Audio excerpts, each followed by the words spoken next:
in silence through the night. What a thrill. I'm searching and I'll melt into you. What a fear in my heart, but you're so supreme. I give my life, not for honor, but for you. In my time, there'll be no one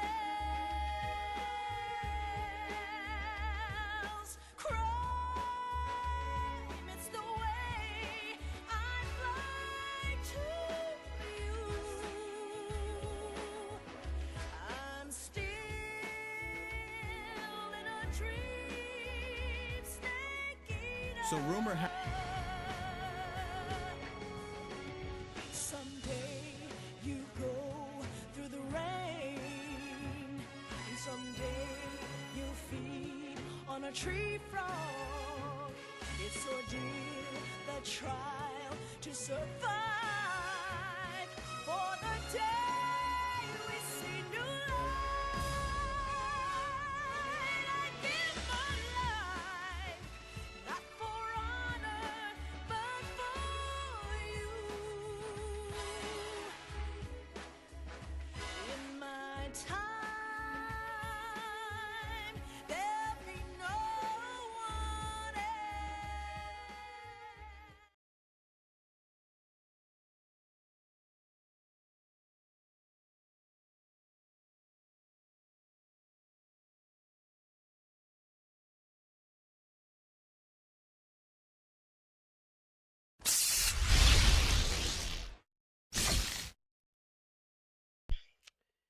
All right. What's up? What's up? What's good? What's good? Hello, everyone. Hello, hello. I'm riding the fams here. We back with some more fun content, some more sports content here.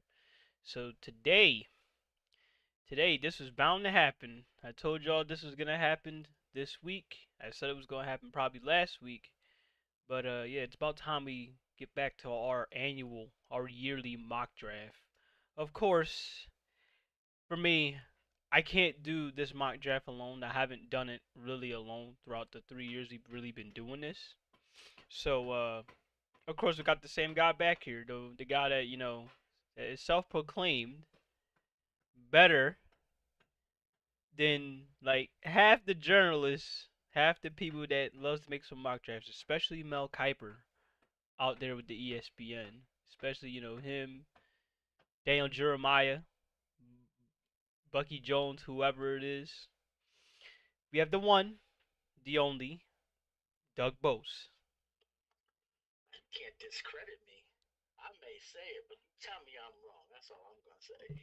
You've seen it. Yep. I guess so. I guess so. Well, we're gonna find out and see how much better off your mock is this year compared Yeah. to all the other ones we usually see from you know, yeah. I will post my official complete mock draft tomorrow on my website. So yeah, I'll get you the link tomorrow when it goes up. All right. And Watch for out anyone on that tomorrow. doesn't, and in case for anyone that doesn't, I mean, you can always I'll probably post it on like the sports area on my Discord, or I'll probably post it on YouTube as well. So you have options on seeing it. So no excuse. So for now, that being said, okay, had to make sure our chat was up. Okay, our chat definitely is up. Had to make sure it was active. So let's go ahead and get started, shall we? Let's get started. Let me go ahead and let me put this up, and then after that, how we're going to determine with who's going first, who's going second. I'm gonna go ahead and flip this coin here. Okay. Y'all know how I usually do things to settle problems. We flip a freaking coin. We do fucking coin tosses out here to determine the decisions. The coin's never wrong, okay? I ain't trying to hear this bullshit. I'm gonna get to call it. All right, you go ahead, call it, then have at it. Since I've been a single father for a while, I haven't gotten no head for recently, so I gotta Jesus go ahead. Christ. Oh my God. All right, so fine. And he's calling for heads. He's calling for heads. Let me go ahead and do this. All right. It's like all right. I'm gonna go ahead and do it over. I'm gonna do it over because I didn't like how it went. All right. The coin says I go first. I got some tail. All right. Coin said I go first. So that means I got odd, you got even. So let's have at it. That's what I'm talking about. Okay, so you already know. First pick, easy. Caleb Williams. Take your ass to Chicago. Go right over there. Have fun. Now, before I take this second pick, I gotta ask, you got construction going on over there or something? Yes, I do. Sadly, people. So my apologies if you do hear that. I'm so sorry. There's nothing I could do. Um, they decided to wait till now to start doing it. So if you do hear a lot of banging, it's because of the people outside. So there's nothing that I could really do about it. Right. So you get to do the easy pick. The consensus everyone takes gives me Washington. Will they trade down? Will they take this guy? Will they take that guy? Literally, with this pick, could take any of the other quarterbacks, and I could be right, obviously. Right. I'm 100% convinced that with this pick, it's going to be Jaden Daniels. All right, Jaden. Whoa. I think they take JD5. No Drake May? No Drake May. They No go Drake JD5. May. No Drake May. All right, so Jaden Daniels goes straight to Washington. New England should be pretty obvious as well because of the way how the boards fell for them. So I guess by default they're gonna take Drake May. So there you go. I think fits their system better anyway. And another reason why I don't see Washington, I will say this, taking Drake May, is why you going to take a kid out of North Carolina who backed up Sam Howell while he was at North Carolina, who you just got rid of. Yeah, doesn't make any sense to me. Mate. So we got Williams, Daniels, and May. Yep, first three QBs as predicted. DOA was good. Welcome. All right, now I'm going to say this one here about Arizona because I just got to get this off my chest and have people jump down my throat, and that's cool. If I'm Arizona, I don't take Marvin Harrison Jr. here. I take the best wide receiver in the draft, which will be Rome Odunze. But that being said, Arizona believes it's Marvin Harrison Jr., and that will be the pick. Yeah, because I really can't see Arizona making the mistake they made last time where they could have picked the receiver, but they didn't. And it really hurt them not having to pick a receiver. It just as much hurt them as with Kyler Murray getting injured. And they want that pedigree where he comes from and his daddy's blood and all that good stuff. Yep. So I see that coming already. So all right, so we got Marvin Harrison going to the Cardinals. Next we got the Chargers. Los Angeles Chargers. Don't worry, I do the same thing. Nah. I never recognize them as LA because the Raiders. I really can't. They're literally a little brother to the Rams. They always were. The minute this shit was announced that they was gonna move there, bro, I say y'all little brothers. I'm curious where you take this Charger pick. I ain't gonna lie. I'll be honest, I would be too. But damn, this is you know what? Because they got rid of so much talent at that position, they're gonna take Malik Neighbors. I can see that. Because they got rid of what, 3 key receivers? 2-3 key receivers? They have to address that position no matter how you slice it. Well, I mean, if the Chargers take the field today, they got Darius Davis, Joshua Palmer, and Quentin Johnson. That's their top 3. The only other receiver on the roster is Simi Fioku. That's not good. That's all you've got. That's not good. So if it's not Odunze, it's definitely Neighbors. So I'm good with you picking Neighbors there. All right. Makes sense. Yep, I expect the first 2. Okay, so let me go ahead and confirm. The first 3 are quarterbacks. The first two are wide. I'm sorry. The next two are wide receivers. Correct. The And draft is really not going to start really until this Giants pick, right? Right? what's that? The draft is really not starting until this Giants pick, right? I think the draft could start at the 3 pick. Because I believe if the Patriots get an offer they can't refuse, they're going to go out of that spot. I don't think they've gotten it yet. I know Arizona's going to field calls, and they will gladly move down a few spots if they think they can still get Neighbors or Doomsday. I say the same thing about the Chargers. Okay. And with the Giants, don't be surprised if the Giants wouldn't do it. But don't be surprised if the Giants don't come up to 3 or 4 themselves so they can get a Drake May. They really like is J.J. McCarthy. Okay. Now, with J.J. McCarthy sitting on the board right here, staring them right in the face, they're going to sit there and they're going to have half the room swinging their dick J.J.'s way, and the other half's going to swing their dick a Doomsday's way. And then what's going to happen is cooler heads will prevail, and they'll be like, well, if we don't have somebody to catch the ball, it don't matter who our wide receivers are, does it? Looks like it's going to Our have to be. quarterback is. So Yep. they, with this pick, they'll take Roma Doomsday. Wow, Roma Dunze to the NFC East. It's So, crazy because I've seen so many picks. Quarterback to wide receiver, wide receiver, wide receiver. It's crazy. I've seen so many picks say that Odunze is an option for the Bears, and he looked like honestly he still Yes. could be. He still could be if the Giants decide to go elsewhere. Oh yeah, and let's be honest, the Chargers may not go wide receiver. I'll Right. say it now, and I've said this to many, many people, and I want your listeners to hear it. I would not doubt if the Chargers trade their 2 first-round picks to the Vikings for Herbert, and they take McCarthy at 5.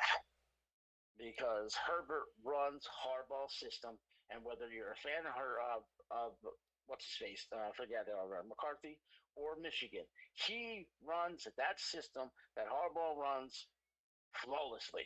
The kid is perfect for that system. Herbert's going to have to learn it, and let's be real. What has Herbert really accomplished in the NFL outside of putting up some numbers? Not a whole Don't lot. tell people on Twitter that. Don't tell people on Twitter that. I swear to you. I swear to you. I swear to you. I'm gonna say this right now. Justin Herbert is probably the best hypothetical quarterback I've ever seen. I'm not kidding, bro. Anything good that happens to another quarterback, Justin Herbert's name will come up and they'd be like, well, if Justin Herbert had this, he'd be the same caliber quarterback. When really he's not. Well, Herbert fans will say, "Oh, you don't have no weapons." No. No, he had One of weapons. the best, had one of the best dual threat running backs and one of the best wide receivers of his era, and he had nothing. Shut up. So I can see it. So now you get the 7th pick with the Titans, and this should be a very easy pick. Yep, it's gonna be Joe Alt. Correct. He's gonna be the first guy off first alignment off the board, first position off the Joe. board that isn't a skill position. So it's gonna go to him. Joe. Joseph. Joe. And I will go on record and saying Joe will most likely have a better career than his father, who was amazing. That's crazy. So that's. Now we get a fun pick. What you mean wash? What you mean wash, DOA? What the hell Washington got to do with this? He thinks Washington. He said wish at first.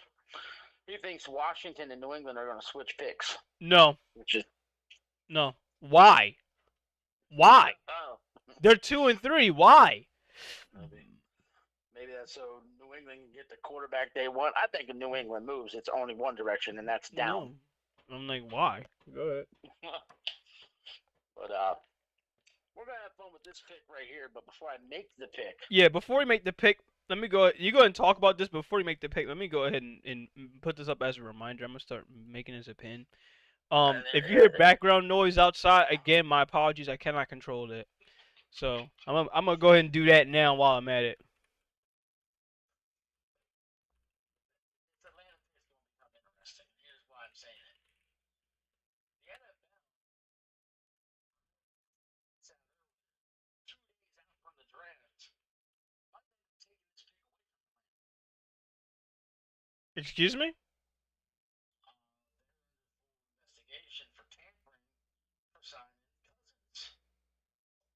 Then you going. Cousins pretty much dropped the ball with his little interview that he did. He made some mentions he shouldn't have made it, and the NFL's 100% convinced there was tampering made.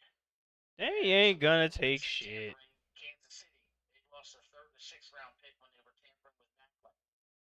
Miami got a first and a third taken away from them when they tampered with Brady and Sean Payton. This is a NFL starting quarterback who's making millions. That's going to be first round caliber signage there. How long is surprised they take this pick away from them? But because they still have it and we're in this mock, I get to use it pick. Mm-hmm. And what's they're going. I mean, yeah, they need corners and safeties and whatever else, but there's no way you sit here and you don't take Dallas Turner, and that's who they're taking. Okay, so hold up. To confirm, you're taking Dallas Turner, right? That's Right. your guy. Alright, let me go ahead and do this real quick. Let me put this back to normal. I had to make sure I had that up as a pin so people are aware. I said, look, bro, I cannot control whatever the hell happens in that background. Whatever happens, happens. It is not up to me. If it was up to me, I would have told him to stop. Okay, so what was it? Dallas Turner? Yes. Alright. Dallas Turner goes to Atlanta. So now you get to have a fun pick with this one. Okay. Back to the Bears. The Bears. Well, for the Bears, they kind of shit out of luck when it goes to getting some more skill position talent, so they can go ahead and erase wide receiver out of their minds unless they're gonna reach for one. They're not gonna do that. They do need an edge. They do need a center, and they do need a tackle. I think for this situation, what I think they're gonna do, we're probably gonna have our first trade because I can't see them going after Latu. I can't see them going after Jarrett Verse right now. I can. You can? I Oh, can't. yeah. But Obviously, they're going to want more picks. Nobody's going to disagree with this. But with your first overall pick, you just filled your number one need on your team as a whole. Correct? right. Their biggest hole on defense is an edge rusher. They don't have one. It's open just like at the quarterback position on the other side of the ball. With their two picks in the first round, they could fill their two biggest needs on their team. And everybody can talk trade, but you can't have a trade unless you got a dance partner. That is true. But who Who wants to come up here? Anybody who wants a quarterback is who's going to want to come up here. Are the Vikings going to go up two to get McCarthy I think when they know the Jets ain't taking him? I think it's gonna be them. That's my question. I think that's gonna be them. But the problem is though, you can't trade with a rival. Well, you can, but Right. it has to be a very rare, very win-win Yeah. circumstance, like what happened with this- the Eagles and Cowboys when it went to Devontae Smith. Let's put this in easy terms. If going from 11 to 9 would normally cost $5, the Vikings are going to have to pay 20. Because they're going to make the rival pay even more to come up. Right. Because you know you're helping them. Mhm. Denver's not coming up for a quarterback. They just got theirs. Right. Which is crazy to say.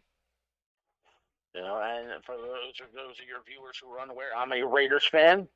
I don't believe the Raiders are going to trade up for a quarterback either, unless they were able to get to the top two to get Jaden Daniels. That's the only way they're going to go up because of AP's connection to him. With him off the board, they're not sweating it. They're willing to roll with AOC and Minshew. That's my opinion. Okay. So. Okay, so are you really sure you don't think they're gonna make this trade? I 100% believe Chicago will listen to trades at this spot, definitely. But I'm convinced that they'll make a pick if they can't come up with a trade, and that they'll go edge, is what I'm saying. Now, we know this simulator's finicky. If you can make a trade for them to get processed through, more power to you. You know, yeah, because that's what I think they're gonna do. Because it's like, as much as we see them going edge, I feel like they can still address edge, but not address it with their ninth pick. I think they're gonna want to get more capital and fill out more of their spots. So let's see. Who are they gonna trade with? Who needs a quarterback? Okay. You said Broncos don't need one. You know what? I can see. Mm, it's crazy because I really think the Raiders could make the call here. Because, like, let's be honest here. Are the Raiders really certain that they're gonna stick with who they got at quarterback? Well, play Raider GM for me. All right, you got Gardner Minshew.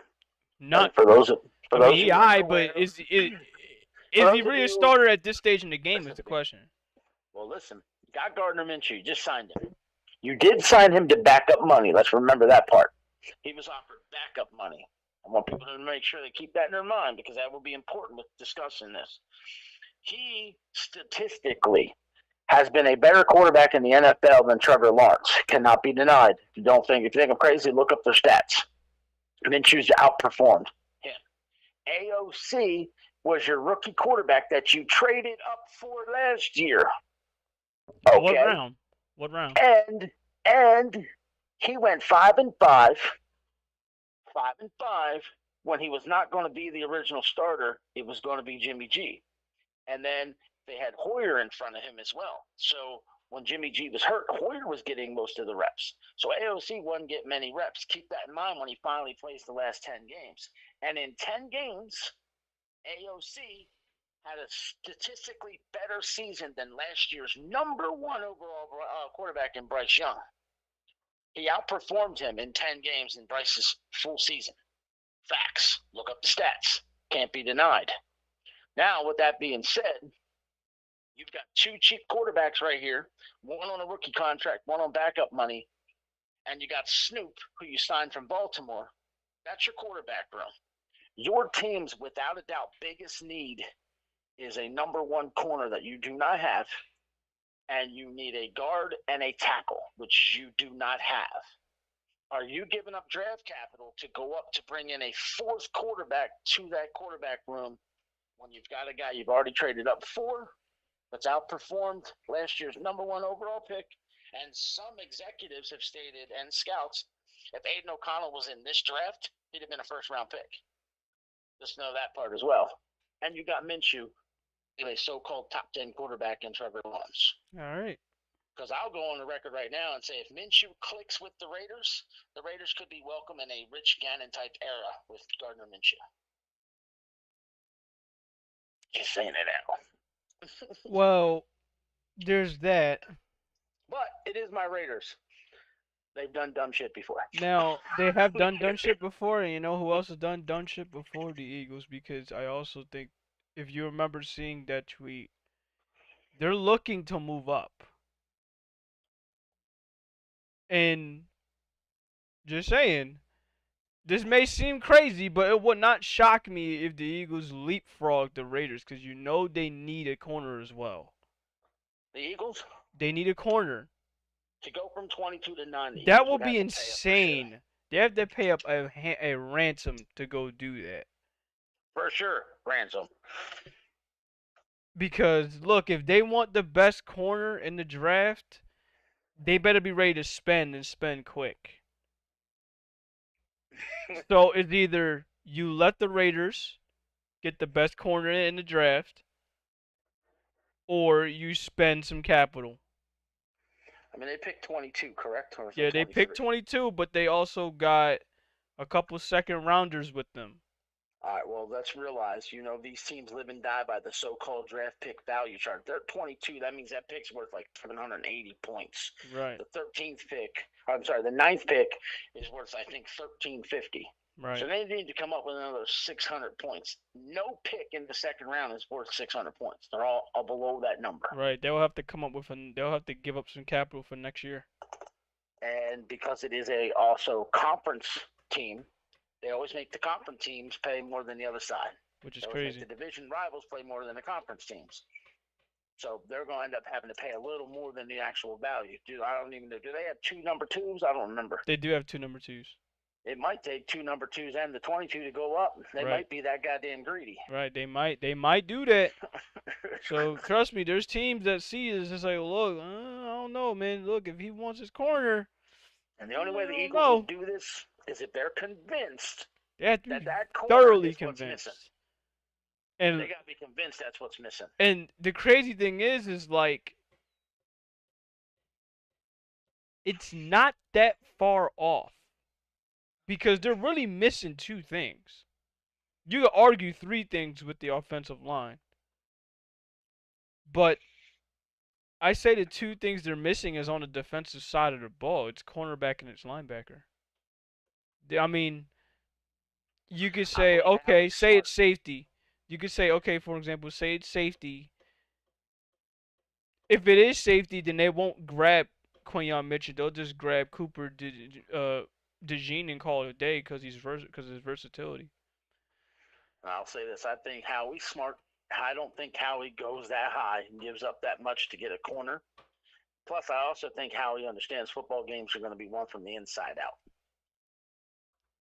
If it's gonna be won by trenches, he kind of already addressed that problem. He just hasn't addressed Yes. linebacker yet. Okay, well in that case, since we can't really find a suitable trade partner, then it looks like the Bears is gonna have to stay put then, unless they're willing to give up capital lower than usual. So in that case, the Bears are gonna go edge. Now, I think with them, they're gonna go Jarrett Verse here. I say Jarrett Verse because while Latu's the better, I guess you could say the better prospect, they're gonna get scared off by that injury history. So Jarrett Verse is gonna be the safest pick possible for them. So he goes to the Bears. Fair enough. And I'm going to waste no time. The Jets are going to go Brock Bowers. Can't continue. Yeah, pretty much. I mean, it should be obvious. All right, I think so that's a given. They are not going to make the same mistake Green Bay made all those years by not giving him a weapon. mhm. And they really don't have a solid tight end. And some people believe he could be one of these generational tight ends. So they're going to get it. And Aaron Rodgers has always liked tight ends. So Well, not that this he's hung also out with should be Epstein or obvious. Diddy. I'm just saying. This also should be obvious. JJ McCarthy to the Vikings. They've been trying their damnedest to get a quarterback. Now they finally got one. I can completely see them taking him here. Yep. So JJ's the pick. Everyone sees JJ McCarthy as the pick. Everyone and their grandmother sees him as the pick. They've been JJ's linking the him. They've been linking him to the Vikings literally since they made the trade. pick. All right, That Broncos. leaves me to Denver. Yep. I got a pick for Denver. So how can I screw their draft? No, anyway. Come on now. They don't need a quarterback, I don't think, anymore. They could use the defensive tackle, but you're not going to reach for one here because the best one's probably Byron Murphy or Johnny Newton, and they're probably like in the 20 area value. They're in a limbo position because what they need, their needs really like what they're looking for they don't have like in on this board besides one thing and that's cornerback. They could also take Latu. I guess yeah. You think they're taking him? Potentially. They might not have a choice unless they're trading down. I think potentially they could take Latu right here. For several reasons. I could see them taking Arnold. I can see them taking Mitchell. I could even see them take any of the offensive linemen in this spot, just simply because they don't trust their quarterbacks. And when you don't trust your quarterbacks, you need to make sure you can block for them. Am I right? Right. So, I mean, just I'm going back and forth in my head the reason why I would take each guy with this spot right here, so I can give it the fairest assessment because I freaking hate Denver. I know Denver wanted Verse. That's my opinion. You took him off the board. Yep. That's where I would have taken. If you wouldn't have taken Verse off the board and would have went Latu, I'd have told you Verse in a snap of a second. Because I think Jared Verse really fits their system. And I think he'd been very, very good there for them. Mm-hmm. Like I said, I'm trying to do this fair. And this is also, by the way, a spot that your Eagles could afford to move up to potentially get the corner they want. So just keep that in mind. when it comes to Thursday. So I don't have to sit here and dwell on this too long because I know people want to listen to this draft but not take forever. Damn. Who do I take for them in this pick? Because this is Yep. where it sucks for them because Yep. it's tough. It's tough for the Broncos to be in this spot because, like you said, right off the rip, everything they could really use or benefit from is gone that they would really want. So we're going to say Latu. All right, so I I'm going to guess have to go Latu's their Latu guy. just because Verse is gone, and I think that's where they're going to go. I think they'll try to fix some of that defense. All right, Latu's the pick. They need a pass rusher. All right, okay. Raiders. It should be obvious where they're going. Quinyon Mitchell. Quinyon Mitchell. They need a cornerback. Mm-hmm. They desperately need a cornerback. I do know they need an offensive tackle. I do know they need a running back. The top 5 guys that are sitting there remaining before you said Mitchell. Okay. Were Fash, Arnold, Fuaga, Mitchell, and I can never say his name. So Troy Fatanu. If you'd have picked any of them, I wouldn't argue. Because they definitely need a tackle and a corner.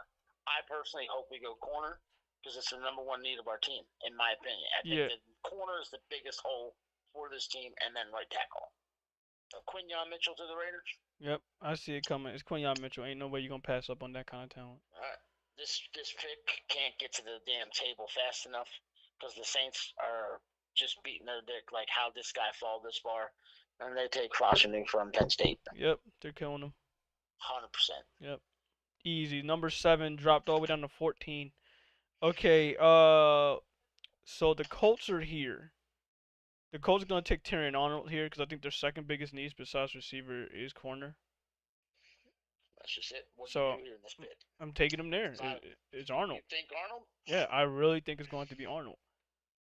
Unless you think differently, have at it. I definitely think it's different. Go ahead.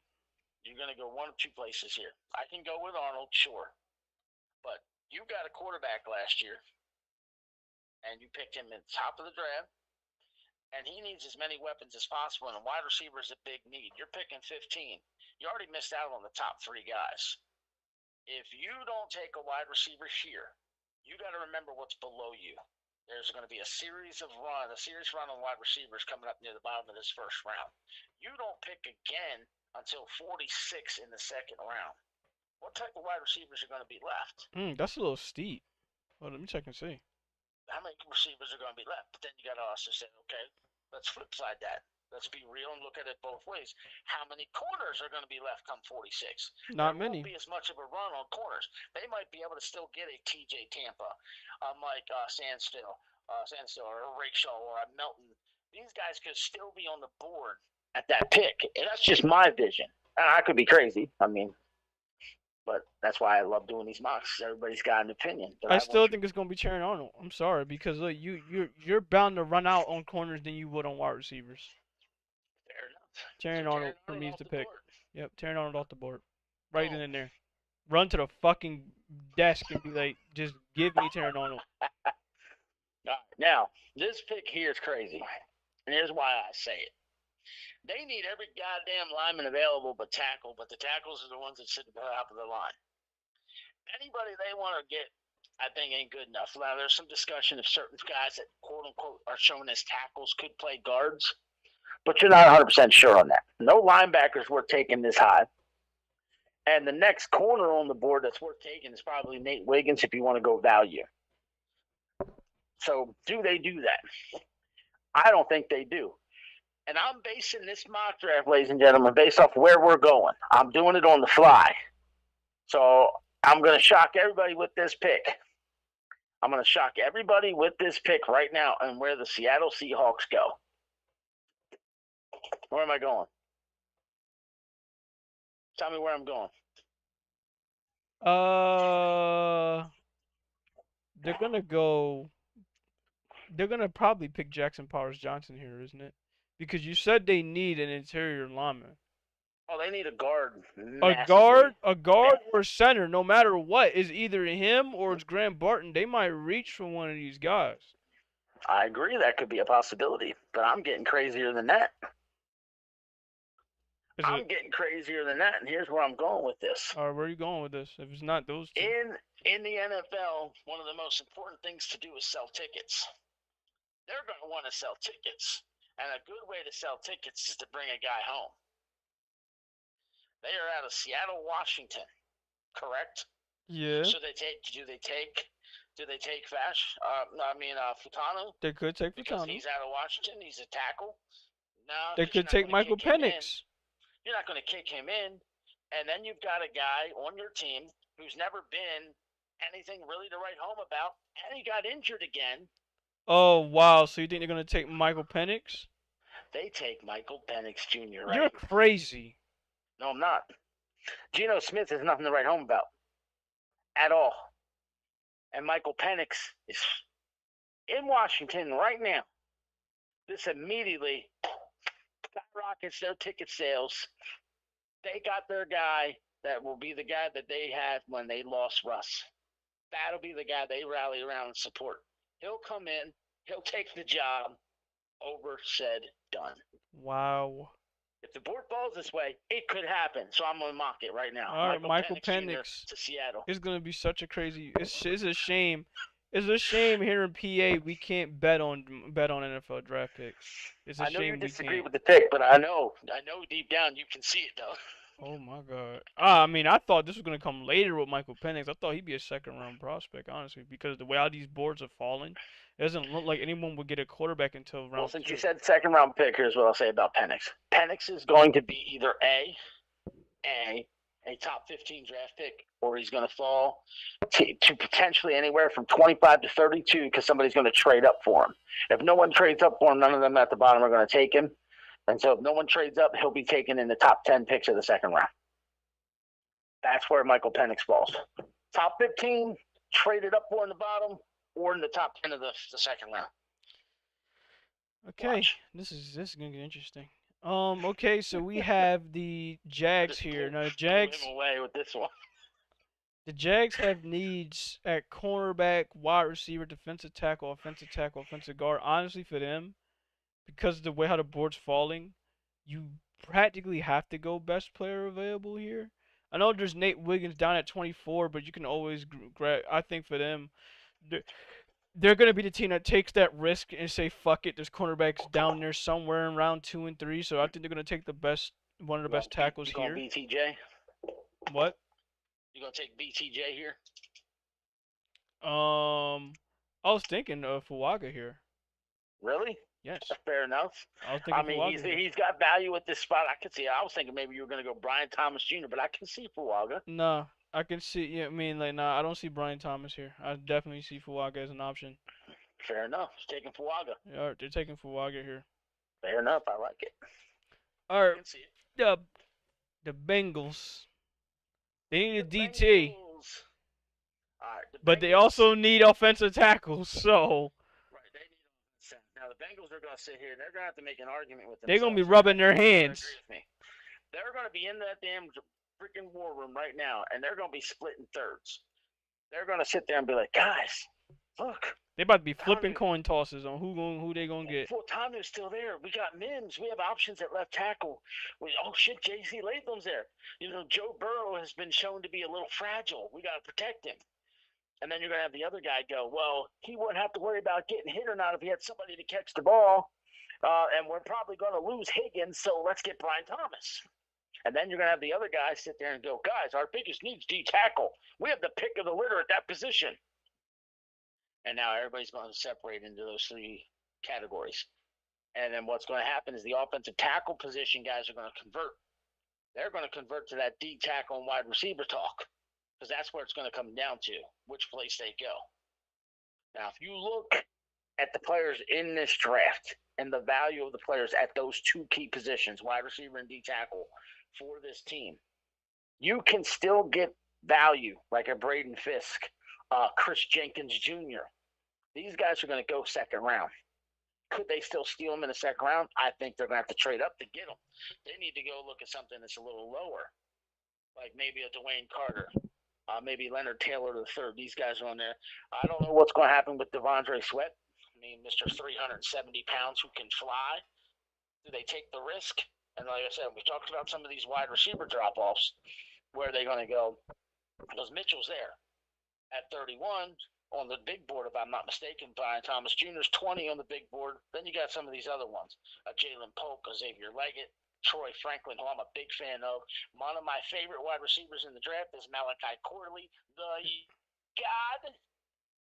The Yak God. They sit there and I'm like, you know what? Guys, there's more depth. There's more depth in this year's draft at wide receiver than there is D tackle. So what do? They take Byron Murphy the second. Wow. They get the win. They take the D tackle. They get Byron Murphy the second, which pisses the Rams off, in my opinion, because I think that's who they would want. There is that, but they also need a cornerback bad. So I think they saw one of the two options of what was gonna happen with this draft. So I think for them, they're gonna go Nate Wiggins here because they really need to badly address that position. I mean, yeah, defensive tackle is definitely one thing, but look, it's between him and Johnny Newton, or Chop Robinson here because they also need an edge. Do you think Bobby Brown and Kobe Turner can replace Aaron Donald? No. Because honestly, who the fuck can replace Aaron Donald? That's what you're doing. You don't take Johnny Newton here. That's what you're deciding. One of those guys is going to be the guy to replace him. And they run a 3-4, so both those guys will have to be on the field at the same time. Right. And they would be out there with Deshaun Johnson, meaning their defensive line is hot garbage. But you see, you're going the corner. Yeah, I think with this one we're gonna go corner. Even though they brought in 3 in free agency. Who did they bring in? Darius Williams from Jacksonville, Cameron Curl from Washington, and Tre'Davious White from Buffalo. I can't trust Tre'Davious White with my life counter on it. Doesn't he get hurt? What? I said that's because he's so goddamn injury prone. That's exactly why I would say you knew better. You still should address corner, because should he get hurt again, then what? You caught with your pants down again at cornerback. All right, so you might as well go with Nate Wiggins. Sold yourself on Wiggins with that one? Yeah. Off that alone, I can't trust any of the 3 cornerbacks there, especially one that's injury prone, to get the job done. I'm gonna click Wiggins then. Yeah, click him. Click him. Rams fans can kill me if you want, but look, you gotta. Rams fans can kill me if you want. I understand Aaron Donald. You know, you lost Aaron Donald. I understand you lost your main primary pass rusher. But you're going to lose more than just that if you sit up there and have to deal with these 3 cornerbacks, especially one that gets hurt. Yeah. You're going to be in trouble. So, yes, Nate Wiggins is off the board. Kill me.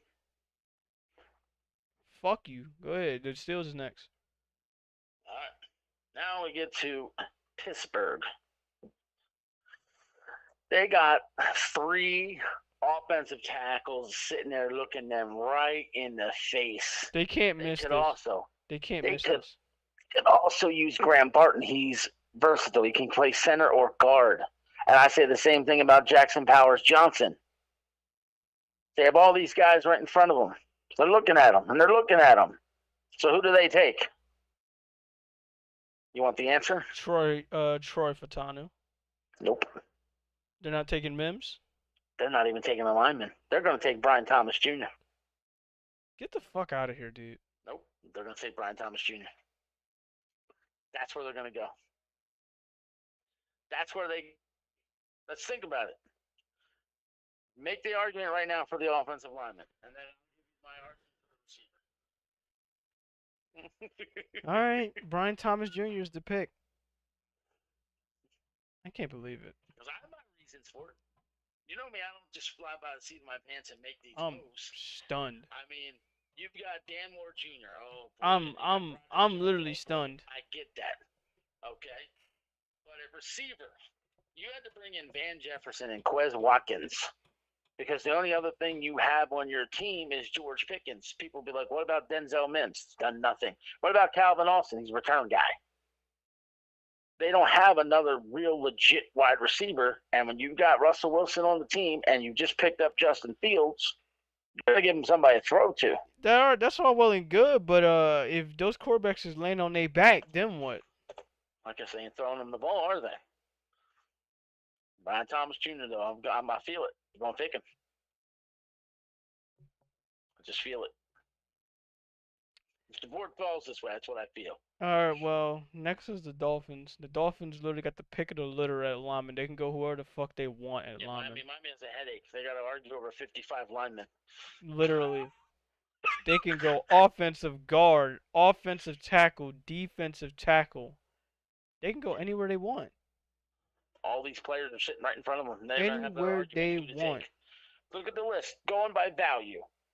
You Troy got Troy, Fatanu. Amaris, JC, Johnny, and all they could argue for all four of them right now, or they go down a little bit further to Jackson Powers Johnson or Graham Barton. They could take all of them, and you could even throw Tyler Guyton in there. And if they 100% feel they need a corner, Kool-Aid McKinstry's still sitting there.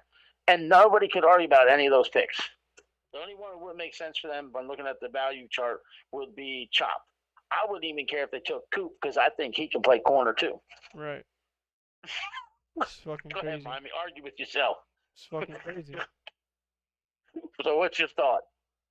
Honestly, it doesn't matter. I mean, so I guess for them, because it doesn't matter, they're gonna go Marius Mims here. It really doesn't matter where they go.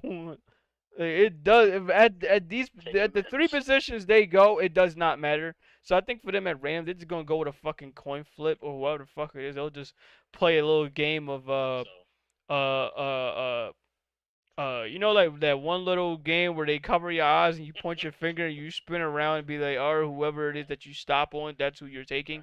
That's literally what they're doing.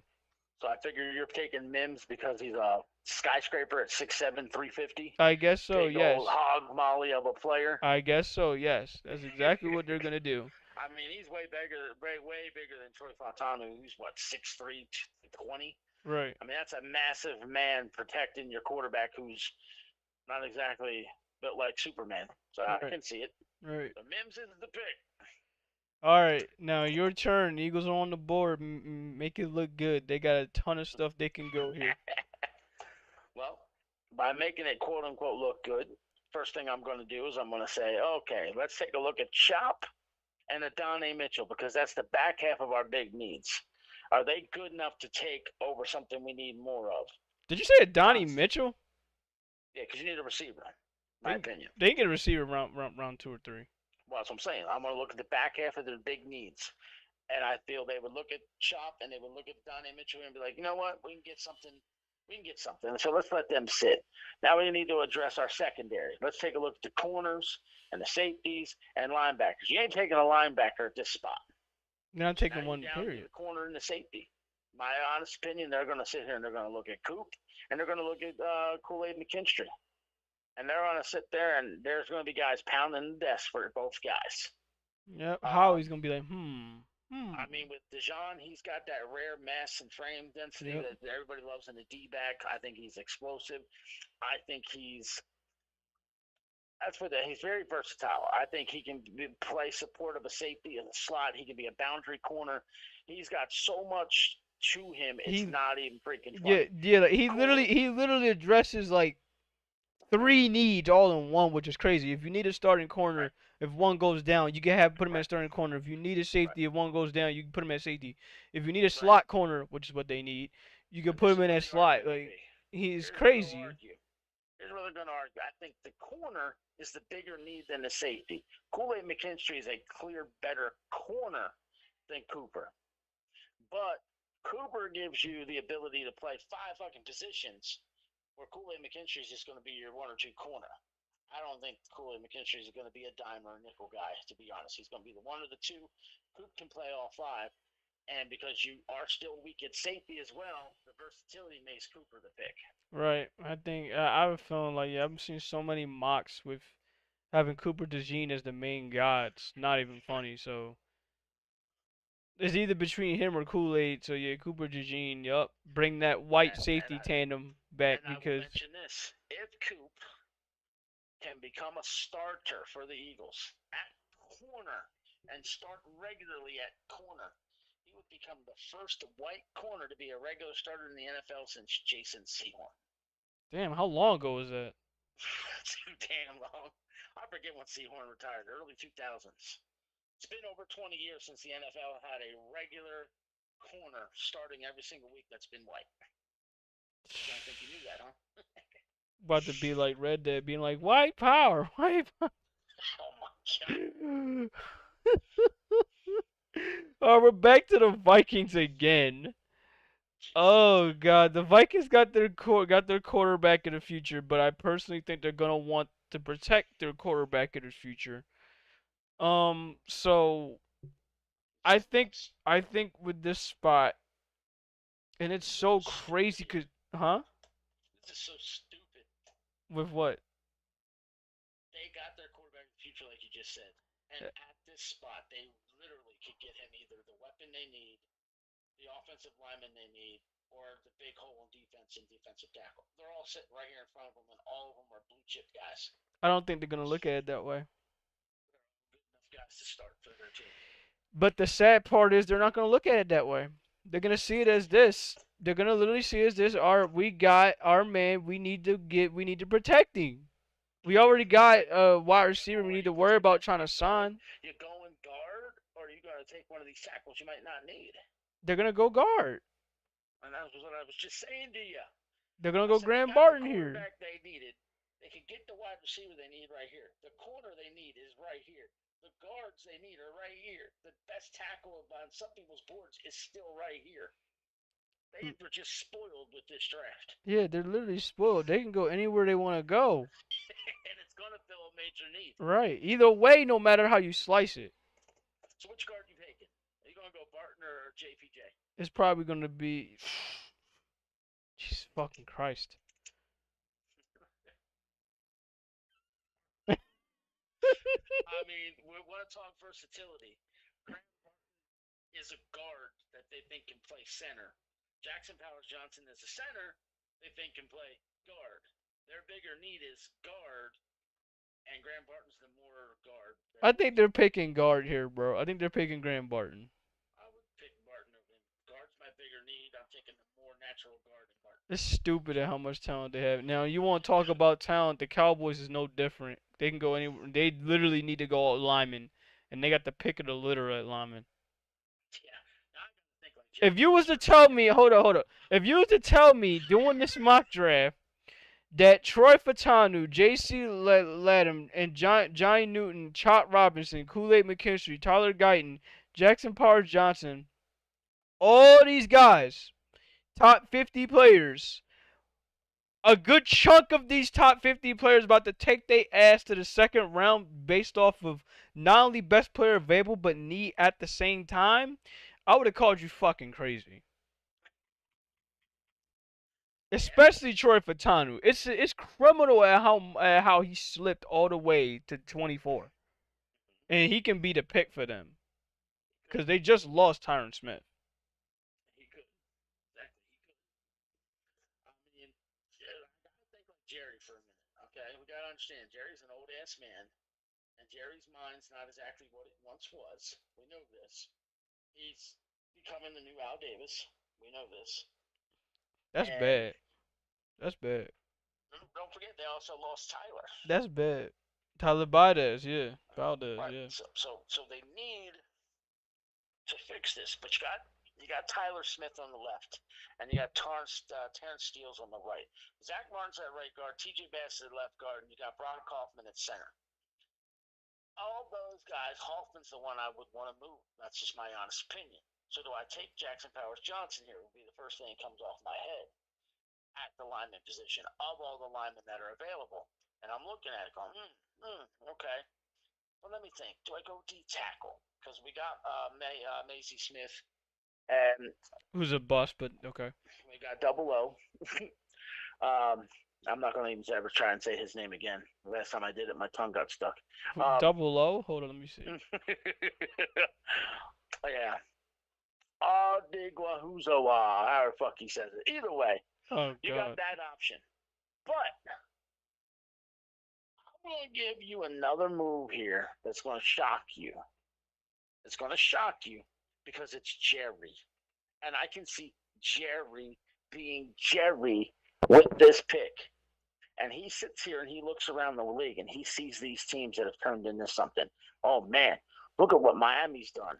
Wow, look at what Kansas City's done. He sees that. And what have they done? What has Miami and Kansas City both done? They have been destroying teams with speed. So you mean to tell me they're gonna go get Xavier Worthy at 32? They're going to get Xavier Worthy. No fucking way. That is such a reach. It's a reach. Boom. Xavier Worthy. That is a reach and a horrible decision. I'm sorry, considering what they need. That's a bad decision. Well, you didn't even let me explain it. You Go ahead, explain. It's not helping their offensive line situation. Listen to me. Worthy, listen to me. I will put it in these words. I'll put in these words for you. Worthy would be a good addition as the deep threat to Dak. Okay, they're going to be entering potential contract issues with CD Lamb. Remember that. They have to sign him. You mean to tell me they're gonna let CD Lamb walk? Listen to me. CD Lamb's got a contract coming up the exact same time Dak Prescott does. You know, in the NFL, quarterback takes precedent. So by bringing in Worthy, it shows they're willing to add pieces for Dak to stay there if they can't keep CD Lamb. Which is crazy. This is them adding the speed that I know Jerry wants and adding a piece that could potentially replace a guy they're not 100% sure they'll ever be able to re-sign. Because CD's going to want to get paid. Teams only have so much salary cap. This gives you a threat at wide receiver speed-wise. I'm not sold on this kid personally, but it gives you a guy speed-wise that'll be on a rookie contract for 4, potentially 5 years when you pick up the 5th-year option. Saying. That's a damn shame. And the only reason why I say it is because I think they can address some of those offensive line needs later in the draft. You're not going to find a guy with this speed later in the draft. This is the fastest player ever at the combine. If Jerry didn't take him, Al will come out of his grave and he'll take him. He's going to be there regardless. He's going to be there regardless. We're on to the Packers, and it's your pick. Oh, Jesus Christ. Packers, it should be obvious where they're going. It should be obvious where Packers are going. Really obvious. Yes, it's Kool-Aid McKinstry. I can see that. Because we have no idea what's going on. Yeah, because we have no idea what's going on with Jair Alexander. I don't know if he has a contract year at some point in time. But even if he's still around for a couple more years, you need to bring in a partner with him. And Kool-Aid McKinstry would absolutely be the guy. Here was what was in my head if I was you. I would have been like, I'm taking Kool-Aid. And the only reason why I wouldn't have been taking Kool-Aid is because I'm willing to reach a little bit for JPJ, or I just couldn't pass up the fact that Fultani has slipped this far to me, and I know I could use him too. But 100% Kool-Aid McKinstry could be the guy. I cannot fucking So believe like this dude. All right. Yep. Woo. All right. Bucks. Tampa Bay. Bucks. Tampa Bay is going to look at this board. They're not going to reach for a corner, which I think is what they would want more than anything. Believe it or not, the corner, because it's a passing league, since the corner's not there. They trust Baker to get free because he is mobile, so it allows them to take Chop Robinson right here. All right. Chop Robinson. Just wanted to give you a quick synopsis. All right, so we back on the Cardinals. Who we picked Marvin up earlier. The Cardinals are probably going to take Johnny Newton. I would 100% agree. And you realize how happy they would be with this draft? Marvin Harrison Jr. fills the number 1 offensive hole, and then you come back to Johnny Newton, who fills your number 1 defensive hole, and he could be some people's number 1 ranked D tackle. They essentially could have left the draft with the number 1 ranked wide receiver and number 1 ranked D tackle. You couldn't have asked for a better draft if you were Arizona. 23 picks apart, no less. Could not have asked for a better draft. That's all a right. good day for them. Next is Buffalo, which should be obvious with what they need. Let's go, Buffalo. It should be obvious with what they need right now. Real obvious. I mean, you just traded away your receiver. You let the other one go away. Now you need to get one. Now you need to draft one. You need to bring one in. You need to something. So you got to look at what's on this board. Okay. Now I'm going to be the guy that's going to make you think when I go through these wide receivers. Do I reach for a Leggett at this point or a Polk? Do I take McConkley because most people think second round? A lot of people think Keon Coleman second round. You got Donnie Mitchell, who's bottom first, early second, and I got to then think Josh Allen, and who I think is the best quarterback in football. I think the Buffalo Bills are only who they are, what they are because of him. He's going to want a guy who's got some speed and size. Well, Coleman's a 4'6". Donnie Mitchell's a 4'3". So then you got to look at Ladd McConkey, and he's going to be like, yeah, he's quick, but I might not be able to see him because he might be 5'11" on stilts. So he takes a Donnie Mitchell to the Buffalo Bills. Boom. All right. Got him because of his size and his speed factor. So next we have the Lions. Honestly, this could not have been a more worse time for the Lions because they're at the part where they have three offensive tackles, a center, a quarterback, a wide receiver, and more offensive tackles and guards. I think they go one of two spots here. I think they only look at two players right now, and they have to make their decision which one's the guy. Oh God, I think for them, I think Jackson Powers Johnson goes off the board here because they do need a guard, and he can play guard. If they trust they can kick him inside, I could see them doing that. Yeah, If I they can don't absolutely see them think they doing can it. kick him inside, honestly, they take Coleman. They would take another weapon. They got all these weapons up there. They'd add an additional weapon, but I would not argue a JPJ pick right here. Yeah, I think this is where he goes. Jackson Fair Powers is to enough. the Lions. Boom. It's I like crazy, it. bro. All right, now Baltimore's on the pick, and I had to emphasize Baltimore because DOA was in the chat. I don't know if he's still there. This is his team. Oh, he's gonna be And quite interested to see where the Ravens are gonna go, seeing as it's under your control. now they need line. They may have considered JPJ if he was on the board. I'll be honest. They may have considered him completely. And at this spot, the one thing, I'm not a Baltimore fan. I fucking hate Baltimore. I can't stand Baltimore, but I always respect Baltimore because they draft smart, in my opinion. They're not afraid to reach. They're not afraid to move down and collect picks. This might At be where this we get our spot, first trade, bro. We haven't gotten a trade yet. right. And that's what I said. With this simulator thing, it's hard to mock in a trade. That's why I only discuss it. I can see a team right here looking at the board that needs a tackle because there's 3, 4 of them right here you can get. I could see a team moving up and Baltimore adding an additional pick or two and moving down to say somewhere in the top 5, 6 picks of the second round and adding picks. I could see it 100%. But I could also see them making a move here. And if they make a move, they're not afraid to make a reach. As I just said, I think they need a lineman at guard 100% for sure. So I could see them reaching all the way down for Christian Haynes, who some people might think No trade? Huh? No trade? No, I'm saying I think they would trade down if the right offer comes, since that's their MO. They always trade down. All right, let's do it because guess what? We about to be at the end of the first, and there's still no fucking trades, which is Well, insane. that's what I said. I already told you. I'll mention potential trades, but I ain't gonna sit here and try and make one because this freaking simulator. We'll never know till you try. Every time I try to make a deal, they don't let it go through. Well, let's see. Let's try this I've been one. messing with it all week because I wanted to do these mock drafts, and that's just like Jesus. I mean, I wanted to mock draft. If I was going to pick for the Chargers, I was going to have fun today, and I was going to mock the Chargers, taking J.J. McCarthy, and getting rid of Dickbag Herbert for the 11 and the 23.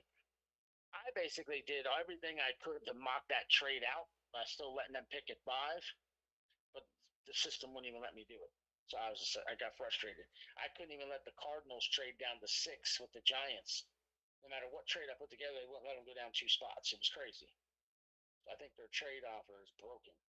But I'm going to stick with the pick for them right here. And like I said, I know they're looking at this board and they're going to be like, man, we could use a tackle. I mean, they just traded Moses away. I don't think their tackles are 100% the issue for the team as major need. But let's be honest, Staley can't stay healthy, and he's 197 years old. So you have that issue if you're Baltimore. And then on the other side, like I said, they have Daniel Falele. Are you really sold on him? So how can you not look at Troy Fuatano at this spot? How can Honestly, you he's the not look at best player. J.C. He's the Latham? best player on the board. He's been the best player on the board. Right. And Literally based the off minute the overall value, you're picking 30th, and he's 17th in value. right. That's what's so crazy. I mean, that's big value right there. And some people think Fuatano could be a guard as well in the NFL. That sounds like versatility to me. He might be able to fill the guard hole that I really need, even though he's classified as a tackle. I won't know until I bring him into camp. But I also need a wide receiver. Do I take Coleman? He's sitting right there. No, But no way. Baltimore, to me, like I said, it's always been a smart team. They build from the inside out because Fuatano was fell to them. They're going to take him. Boom. He's finally off the board. Troy Fatanu finally gets his ass off the board. That's the only reason. And He's it's got crazy too much value because with that pick to pass him up. it is crazy because you got the 49ers here. Ain't no way they're not going fucking lineman here. Ain't no way. Ain't no goddamn 49ers? way. Ain't no way.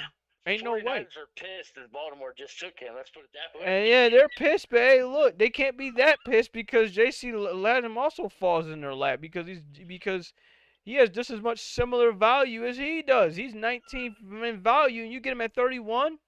They could have look. They'd be like this. Fuck it. Whoever the Ravens get, we'll get him right after. So J.C. Latham goes off the board. All 6'5", 245 of them. Right. JC. Right. And now look at the Chiefs, the Queeves. All right, well, the Chiefs are going to sit there and be like, because our quarterback sucks dick, we take Bo Nick. No, I'm just kidding. Go to bed.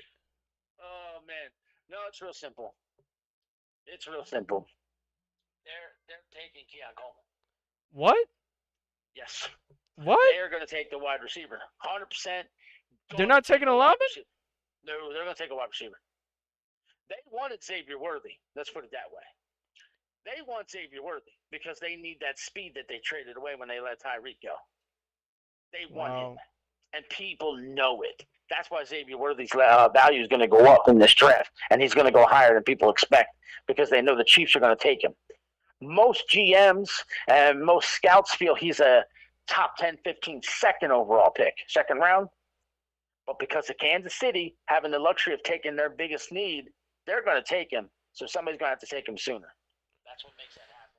So Kansas City settles for a wide receiver and Keon Coleman, who ain't even exactly all that fast. But that's where they go. Keon Coleman's off the board, ladies and gentlemen. Boom. Wow. I just surprised you. Again. Hey, look, Panthers are on the board. By the way, ladies and gentlemen, this is 3 rounds if you don't know how to read. Yep, this is a 3-round mock, ladies and gentlemen. No trades have been offered done yet. We can do one, but so far we're going straight down. How mad are the Panthers now? Because the Panthers were sitting there going, shit, Keon Coleman's ours. Oh, no, he's not. The Chiefs just beat us to it. Where the hell do they go? You look at that board. Where do I'm they looking go? at that board. They went. Can I click on them? Hold up for a minute. Can I click on them? Yeah, I can click on them. Or they didn't pick yet. No, this is their first pick. This is their first pick.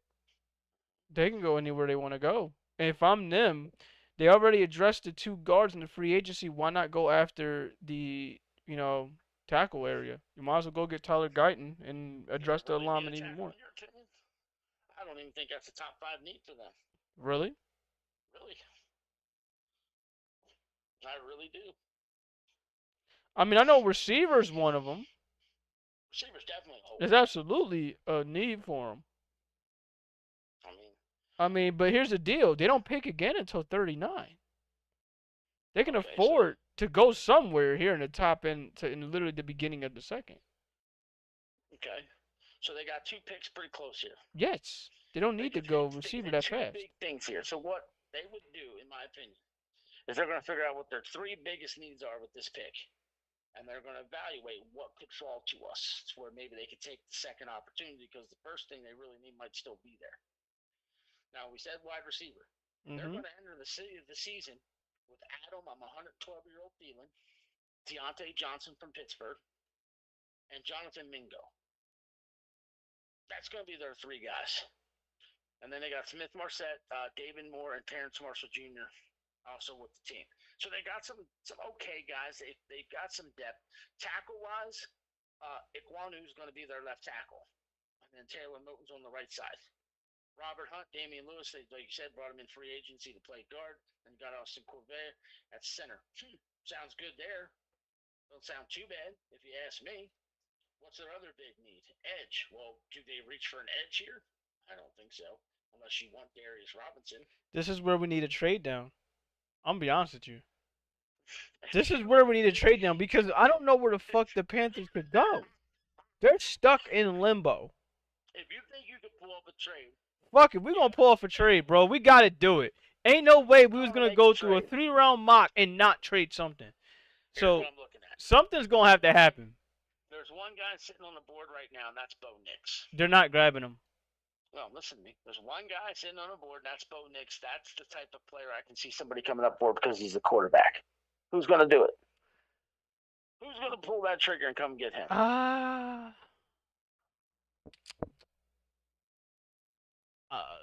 As crazy as this sounds, Mm-hmm. hold up, where are they in the draft? As crazy as this sounds, I could see Cleveland making a move. Cause as crazy as this sounds, let's be honest, Deshaun Watson's not who they thought he was gonna be when they traded for him. How many years is left in his contract right now? Enough, but not too much. I'm gonna take a look at his fucking contract. Now, before you say go any further with this Bo Nix thing to Cleveland potentially, okay, remember Watson got hurt last year, and they drafted Dorian Thompson Robinson, right? He might not be that guy for them. Okay. And if they feel he's not that guy, which might explain why they signed Tyler Huntley from Baltimore and Jameis Winston from the Saints. Not gonna be that guy for them, I'm telling you. So you think they trade all that capital for Watson, grab DTR, and then pick up Tyler Huntley and Winston in free agency? They may go after a fifth quarterback in a trade up. They might do it. Okay, I'm telling you, they might do it because look, do you really think those quarterbacks you mentioned, or you think they're better than Bo Nix? Honest question. I think anybody who's currently in the NFL is better than anybody coming out of college because the guy in college hasn't shown me anything yet. That may be so, but when they came out of college, okay, college-wise, were they better than Bo Nix? But just for sake of argument, let's just say I 100% believe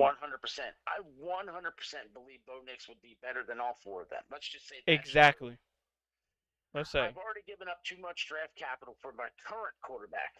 Why would I want to give up even more draft capital for a guy I'm not 100% sure if he's going to be that guy once I get him, even though I'm confident in it? That's what I'm saying. Because, if I'm the Browns, I look at my team and I really evaluate my team on paper. Okay, the Browns on paper, I think their offensive line is going to be okay. I think they've got the wide receivers with Cooper Moore and Judy.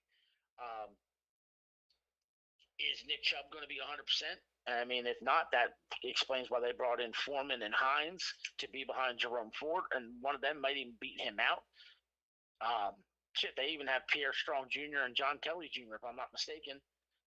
Defensively, they went after linebackers in Devin Bush and Jordan Hicks. Their defensive line is amazing. There's a Darius Smith on one side, Myles Garrett on the other.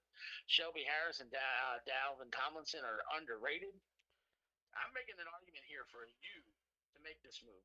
What do we really need our fucking draft picks for? Look at how we got players.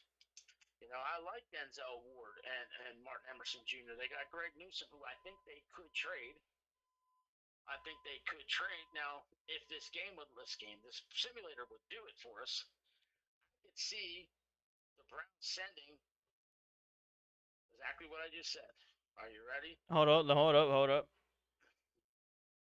would be Greg Newsom to Carolina for this pick. But you can't add players to Yeah, you can't add players.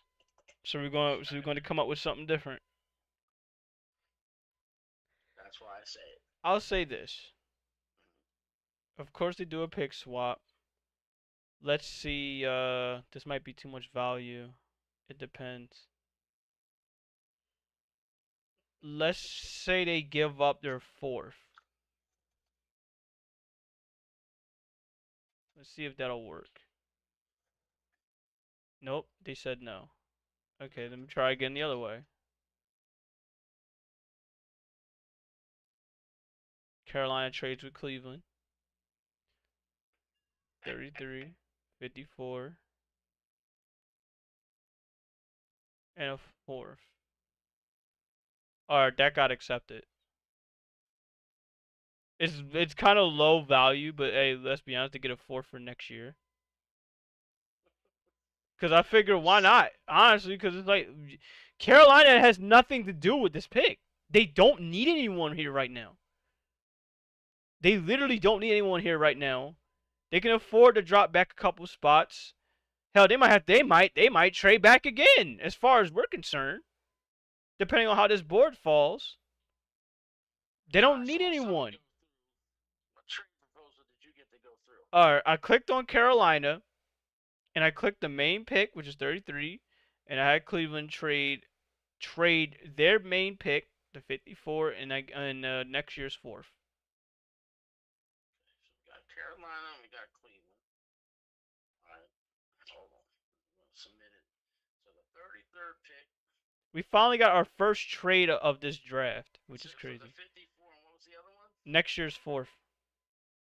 So from 33 to 54 and next year's fourth. Yes. Okay. I know, bad value, but hey, look, let's be honest. Carolina literally does not have anything to do with this pick. They literally don't. So you're taking Bo Nix here? Yes, I'm actually taking Bo Nix here. I'm dead serious. And let's be honest. What does Cleveland really got to fucking lose here? Besides the fact that they're gonna lose out on what, a defensive tackle or an offensive tackle, whichever. Which, let's be honest, your quarterback position. Yep, Bo Nix. Yep, Bo Nix. Okay. They taking him. Watch Cleveland make this fucking move, just to show exactly what I'm talking about. Like, bro, Deshaun Watson is cooked. He's cooked. You don't know what the fuck your other quarterbacks got. But yeah, you really don't know what they got. They're more of an unknown than they're more of an unknown even in preseason, which doesn't help much. So that takes me now to New England, who's already got their quarterback. They already got their quarterback. Their next big needs are wide receivers and corners. And if I may say, almost everyone in this draft have their quarterback. Almost everyone. So Bo Nix' value is probably gonna drop even further. So it all depends. Potentially, yeah. Now with this pick, if I'm New England, I was already trying to figure out which wide receiver I wanted to add to my team after I made my pick, so I could add a weapon to my quarterback. But considering the fact that Tyler Guyton, who is a first-round talent, is still on the board, and I need a tackle, I'm gonna take him. All right, Tyler Guyton to New England. Oh yeah. That's just because the league's forcing me to take him at this point. Okay. Now Arizona's already acquired Johnny Newton. What you mean they forced? At this point. Nah, yeah. I mean, and there's players sitting right there that they can snatch up, and oh my god. Yep. Oh my goodness. Especially for guard, tackle, wherever they want to go. Yes. I mean, they can get their edge right here in Darius Robinson. 100%. They could take freaking Christian Haynes, who some people think could be the number one guard. He's right there in front of them. Honestly, I'll take him. I'm taking him. If Christian Haynes is sitting here at 35, I'm taking him. I'm taking him. 100%. I mean, fuck it. You might as well protect Kyler Moore. I go that route.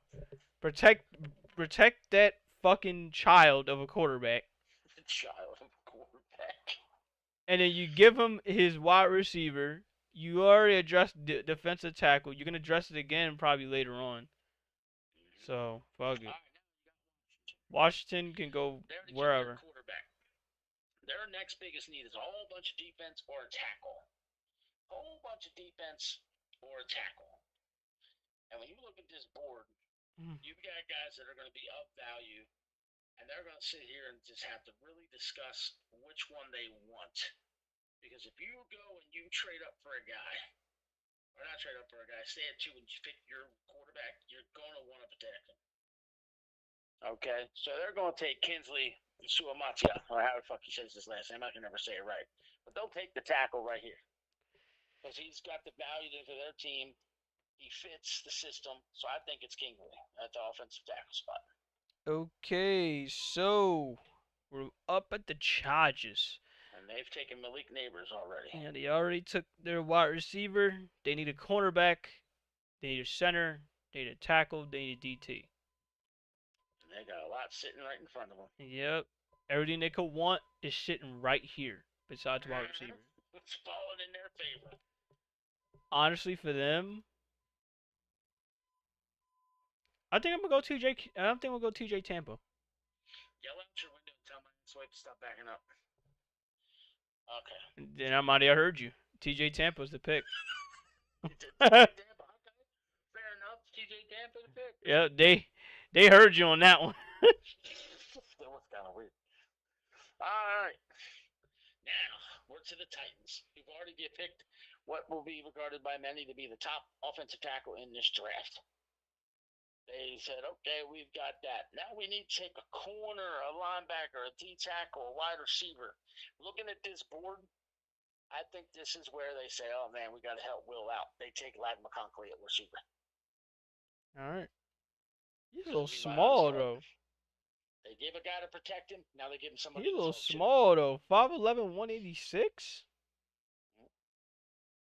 Bro, y'all talk about Devontae Smith and his bony ass stature. This motherfucker's bony and small.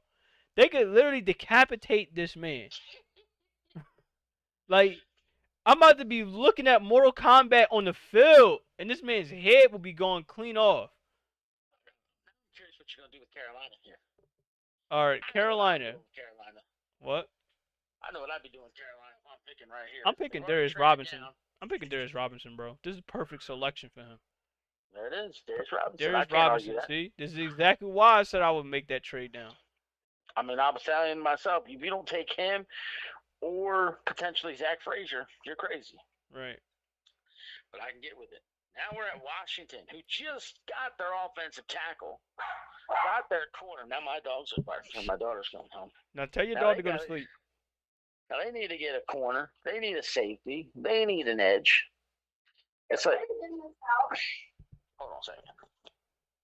All right, we'll give him a minute, people. So far, so good with this trade. It's crazy. We only made one trade. All right. My daughter just came home. I could see them reaching for a Max Melton here. I really could, to be honest.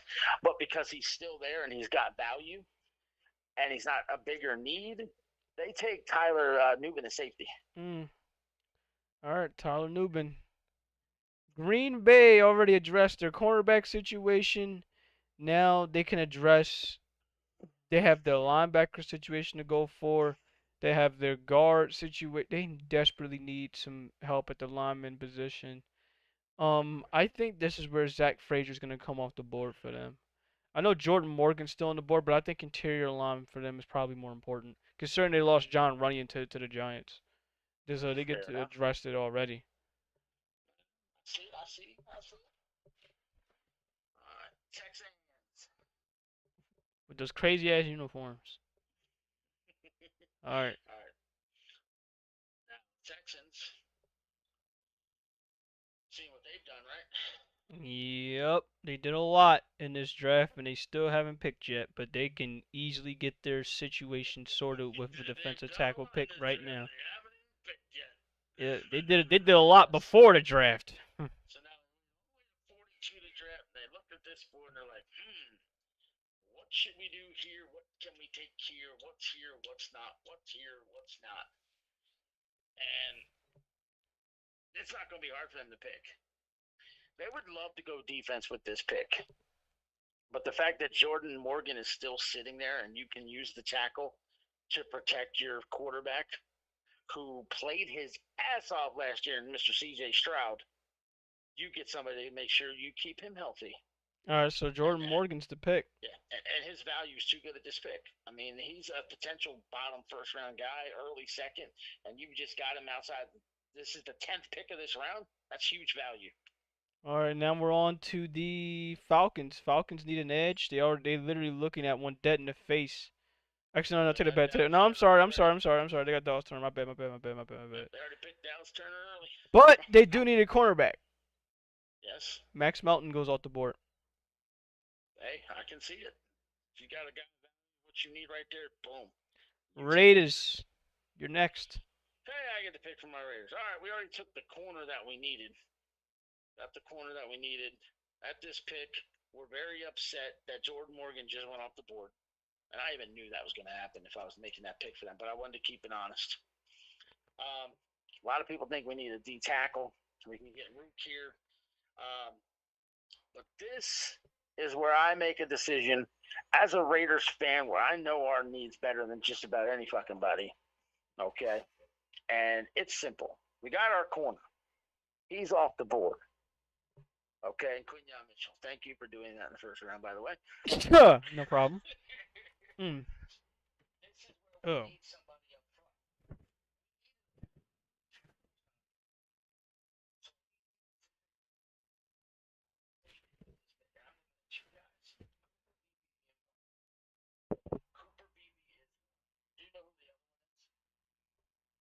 Mm. Okay, so Cooper Beebe is one. Mhm. The only Right, 'cause other we could one use- is We could use the Patrick guard. Paul, right? Who? Patrick Paul. Nope. I'm looking at Trey Benson.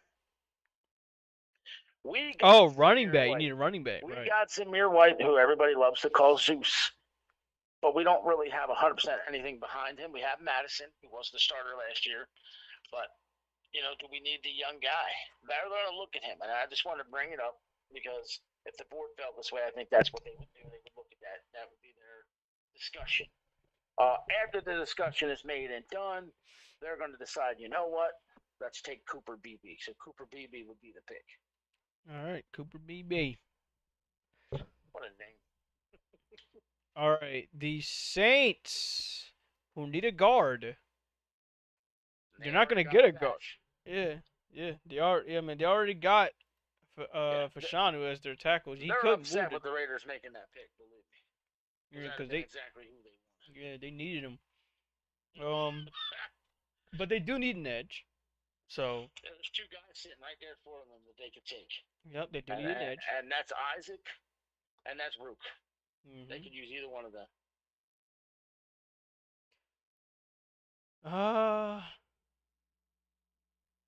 We're gonna give him the defensive tackle. What'd you say? We're gonna give him Rook. You're gonna go with Rook Yep, we're gonna give him Rook. or Horo, how Yeah, he Rook. says his Yeah, name. All Rook. right, D Yeah, tackle out of Rook. Clemson off the Horo. board. This is gonna be a fun pick right here. Yep. Colts. Yeah, because they already addressed their wide receiver. I'm sorry, they already addressed their cornerback. They need a wide out. And I'm looking at one dead in the face. Yeah, they need a wide receiver. Of course they do. So who do they take? Jalen Polk. Did they take Jalen Polk here? I think it would have to be Jalen Polk unless you think otherwise. I definitely think otherwise. Okay, then they could go Xavier Leggett. They can go with him. They have options. They could reach and go Malachi Corey. I can't see them doing that though. No. I don't think Polk's better than Leggett at all. I think Polk benefited from Michael Penix, to be honest. So there's that. But these Isaacs sitting right there at Penn State, who they could freaking use. So I just point these things out to your listeners. But with that being said, when you go and you get your guy last year, and he got hurt. Why did he get hurt? Because you didn't protect him the way you're supposed to. You need to protect him.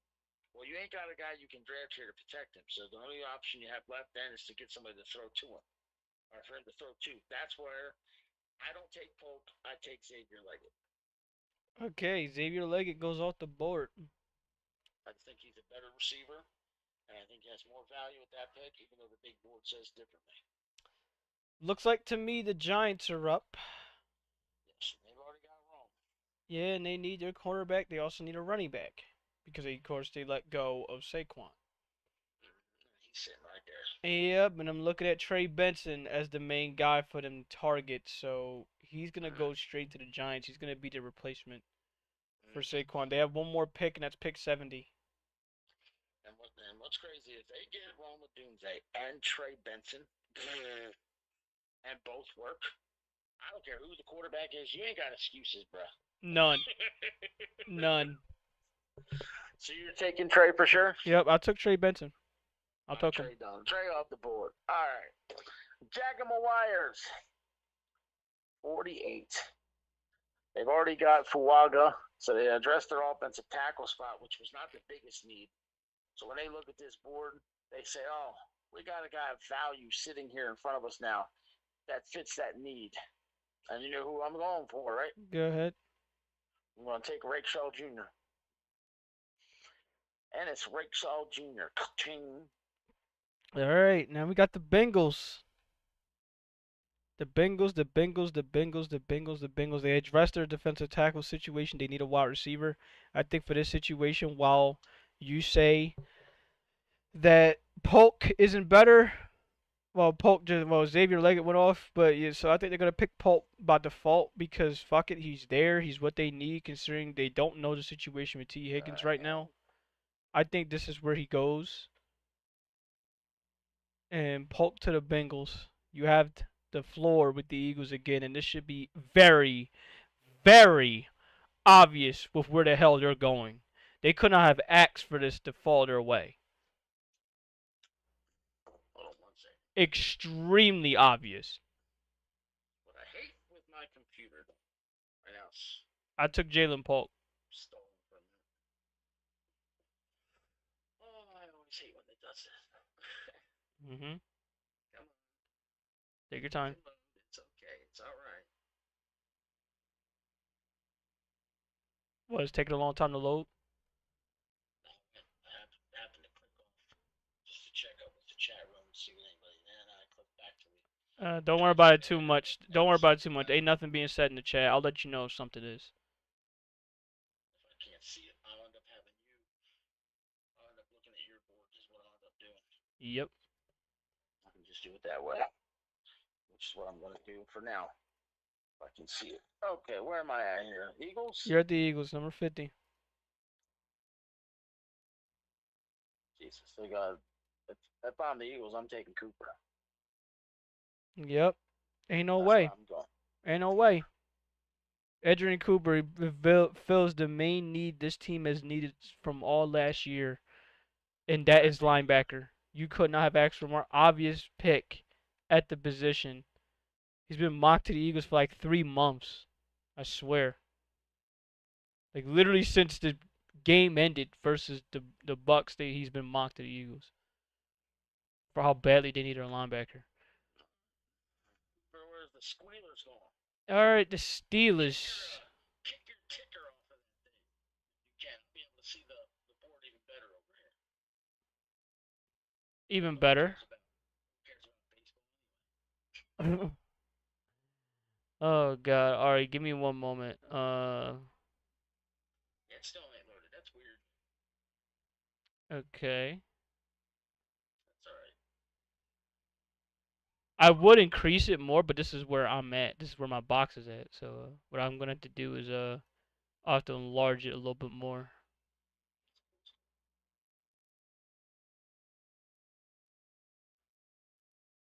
I hope this is good enough. I don't know.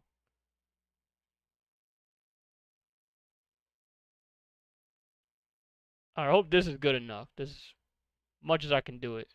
Cause you know by the draft time I'm gonna have to put this back up the way it is. All right. So next is the Steelers. You have the floor. The Steelers didn't they picked their wide receiver. So where are they going now? I think this is where it's finally time they address their line situation. They're gonna get Patrick Paul. I can see that. They have to address their line.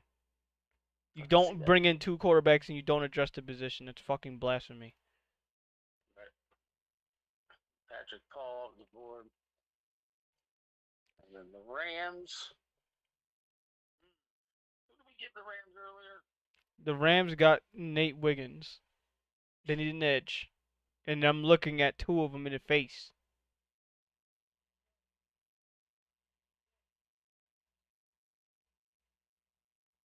Mm. I'm trying to figure out which one I think they would take in this position.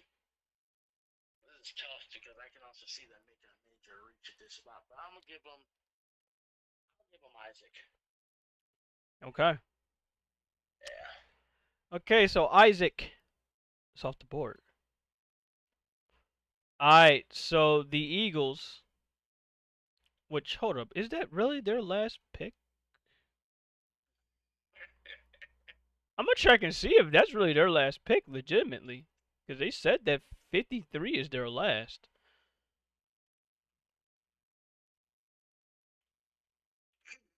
Because I think they posted it where they showed how many picks they had. That's not their last pick. Not at all. They have round 4, round 5 again, round 5, 3 round 5 picks and 1 round 6. Okay. So, but for this instance, yes, since we're doing a 3 round mock, this is their last pick. Okay, so for this one with the Eagles, finally I get to make my move. Um, they've addressed their safety, they've addressed their linebacker. Now I think it's time for them to address either a wide receiver or they can go tight end. Because the way that I see it is this, and Doug, you told me about this plenty of times, and now we're really starting to see it. As much as we love Dallas Goedert, if we don't have a proper number 2, this team gets fucked up when we don't have a good tight end. However, we also get fucked up when we don't have a good slot receiver. So this goes both ways. We can go, and it's crazy because it's crazy how I see this shit working. That guy's still on the fucking board. Holy shit. Are you talking about Troy Franklin? Yeah, the fact that he's still on the board. That's what I was looking at. I was looking at either Troy Franklin. I was looking at him. I was looking at the Yak God Malachi Corey. I was looking at him. I'm also looking at Ben Sennett from the tight end from Kansas State. And I will say, don't overlook the edge rushers and Chris Braswell either. Oh, I won't. But I'm not overlooking him, but the Eagles made it so much less of a need to go after edge because they already did enough of it in free agency. Oh, I got you. Just saying, still can't overlook it. Yeah. Like, it wouldn't shock me if they just grabbed one in round 4 and be like, fuck it, we got Huff and we got fucking Nolan Smith and Josh Sweat here. We might as well leave it up to these 3, let them work. We also got Brandon Graham back for another year. Kitchens is a good value too here. Right, he is, but we already addressed safety. Unless if he can play strictly safety while we got Cooper DeJean playing strictly corner. Well, with Coop's ability to move around, you could always let Coop be a corner, and there's your safety. Right. They can do Yes. that. They can do that. And you're filling your 3 biggest needs with your first 3 picks. Right. So there's options here. Yeah, they can go wherever. But I think So, with I'm this still playing in your division. You better have some size if you go wide receiver. that's what I'm thinking too. And I think my only issue with Troy Franklin is his weight. Is what? Is his weight because he's 176. We already got a bony wide receiver by the name of Devontae Smith. We don't need another. You had it. Because if you're worried about that size, then you sure as hell don't want Malachi. Malachi though is 215. Malachi's tiny. Is he? Troy Franklin plays bigger than Malachi. I mean, at 5'11. Jesus. He's too Well, small for that division, in my opinion. Let me get a good look at Malachi Corey real quick. I don't know. For someone that looks small, I mean, 5'11" ain't all that bad. When dude is he look like 218 of pure muscle. He's too tiny. Now let me take a good look at Troy Franklin real quick. Maybe I could be wrong. I don't know. I don't think I am, but I could be wrong.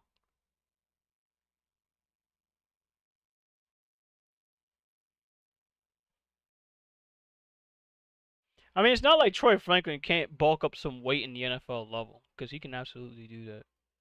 So you know what? You know what? You know what? We're gonna go ahead and go with him. We're gonna go with Troy Franklin because we do need a slot wide receiver. So he will be the guy. Now you tell me if you would have went with the same pick or would you have gone somewhere different? If I had to pick the receiver, I'd have went Troy Franklin. But if you didn't have to pick the receiver, if you had to pick strictly best player available, If I was picking the best player available, I have enough faith in Cooper DeJong to play corner. I would take Kitchens. I'd have just fucking went defense, defense, defense. the thing is though, I do have enough faith in Cooper to go ahead and do that. Because if he can play all over the field, then it's like, all right, then I shouldn't have to worry about having to pick another safety. Where are we at here? Carolina? Yup, I'm right, Carolina. Via trade from the Browns. And you can see me making that trade was a great move. I'm letting you know now. It was a phenomenal move to make that trade. Shit, they could trade back again if they feel the need to. What?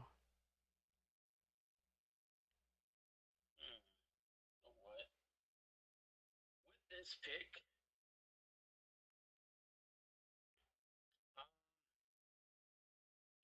wow. See? See what I mean? I see it.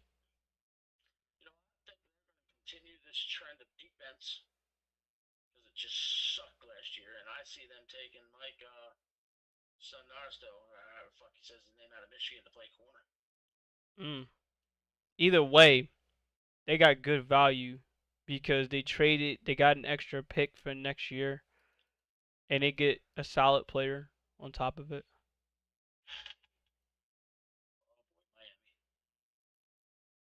Whose defense was shredded in the offseason. So was their offensive line. You got that right, and they only got 2 picks here to select here. Oh God, where do they go? Honestly, I think by default they might just grab fucking Cameron Kitchens just off the fact that they need some secondary help. It's either that or Michael Hall Jr. Either way, Will they take Chris Jenkins because of his pedigree instead? I mean, they played against his daddy for years when he was a Jet. nah, they'll just take Cam Kitchens. Fuck it, they need safety, bad. They need safety like we need to breathe air. Who did Dallas take? Because I'll need you to click on them each time. All right, Dallas took Xavier Worthy. Alright, with this pick, with where the board is falling, with the way the board is falling, shit, I can see Jerry doing exactly what I just said. They got their speed. Now what they'll do is they'll go out and they'll get the guy that has the pedigree. They take Chris Jenkins at D tackle. Back-to-back years where Dallas takes Michigan products, particularly at defensive tackle. Yeah, I can see it. Chris Jenkins, Dallas. All right. Next is Tampa Bay. They already addressed their edge. They need a corner. Oh yeah. The problem is they're not going to be able to get a corner. Not until 67, so they have to wait till the third round to try to get one unless they're going to go ahead and reach and do it. Which honestly, they just might do it. They really need a corner. Yeah, it's bad. And there's other teams that are going to be willing to reach even more. So the thing is, if I'm them right now, I'm trading back a little bit. You can still grab your corner, but still get something out of it. So I think with them, they're gonna initiate a trade back. The question is, who's gonna want to trade with them at 57 to grab what they're looking for? So let's see here. Let's look at the back half. Let's look at the third round here. We got the Panthers here. We got the Cardinals here. With the Cardinals, we want to Somebody trade wants up. an edge bad is going to want to come up. Yeah, who wants an edge is the question. Who wants an edge? You know, let's go ahead and see if we could take a good look by any chance. Who are the teams you think need an edge? Can you take a guess? I remember what we drafted first. Let me start from here. I think through my head here.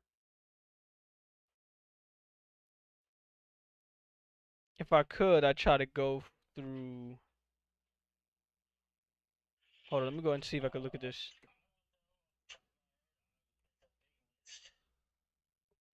I would say Titans, Commanders. I was thinking Commanders as well. Texans, Colts, Jags, Rams, all of these teams. Let's go. All right. As to which one be the 32 number teams one on the need, table. I don't know. At 29 days until the draft, grab the cap of the Well, let's team. see here. Here's where we're Commanders starting. need That an really edge. needs Cardinals to need an nail their edge. first round pick. We got Yeah.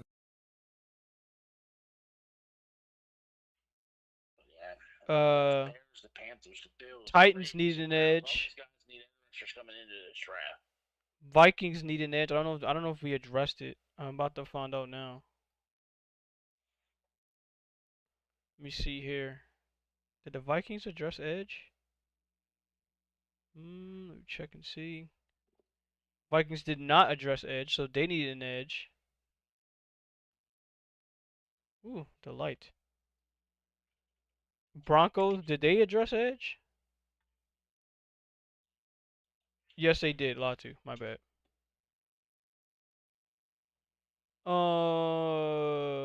Seahawks need an edge. I don't know if we addressed it with them. Trying to find them. There you go. No, they did not. They have one more pick left. That's pick 81. Jags, I think they addressed edge. No, they did not. So they have options. They absolutely have options with who to trade with. So I think, let's see here. How far back can they trade? I think they're going to make a trade with Washington. Because, hold on. Let me go and check and see one more time. Who else needs an edge?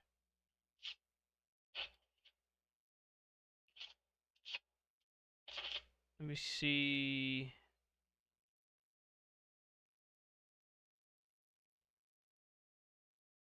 Damn. Bills need an edge. Okay. So that'll help a little bit. The Bills do need an edge. They dropped back a couple spots. So I think the Bucks are going to trade with the Bills. So let me see here. Tampa Bay trades with Buffalo. They're going to trade down a couple spots. But I also think they're going to give up a, let's say they give up their 133. Yeah, I think their 133 is fine. Unless they're just straight up willing to trade down. But still, I think they want an extra pick back. So yeah, I think that would be fine. Wow, they got rejected. Wow. Okay. They said no. That is very interesting. Well, it says if they're gonna say no, I'm gonna try again, but a little differently. If they won't accept period, then it's like, okay, fine.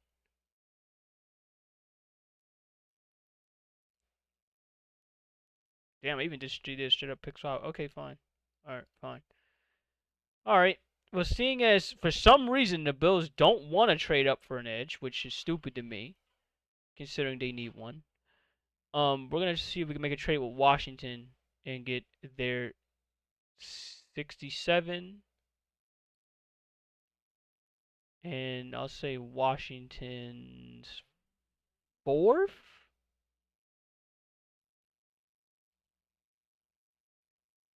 I guess they're fourth. That's not too bad. Why is this getting rejected?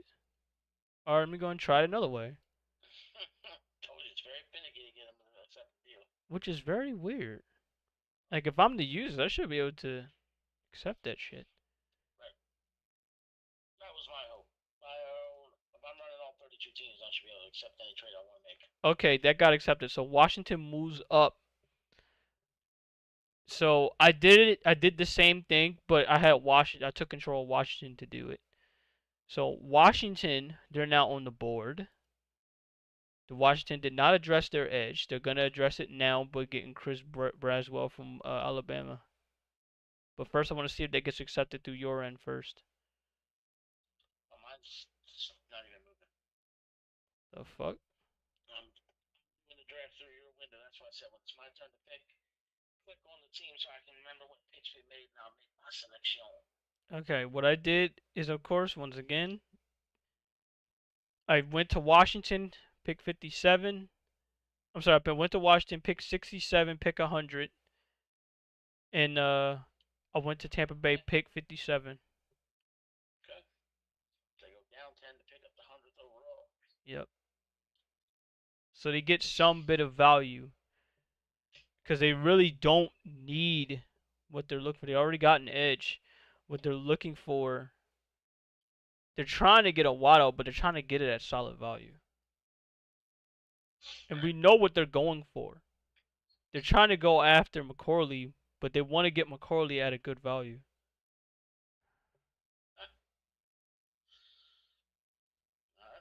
Alright. Did that get accepted? Okay. Braswell to Washington. And then, like I said, I'll just need to see what Green Bay has. And I'll make that pick. All right, Braswell to Washington.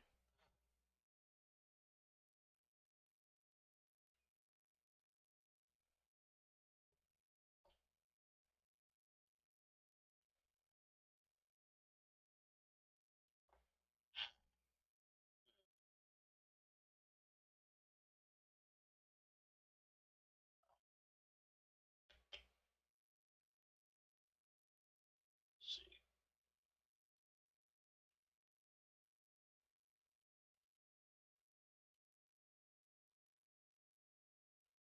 Yeah, I thought it disconnected.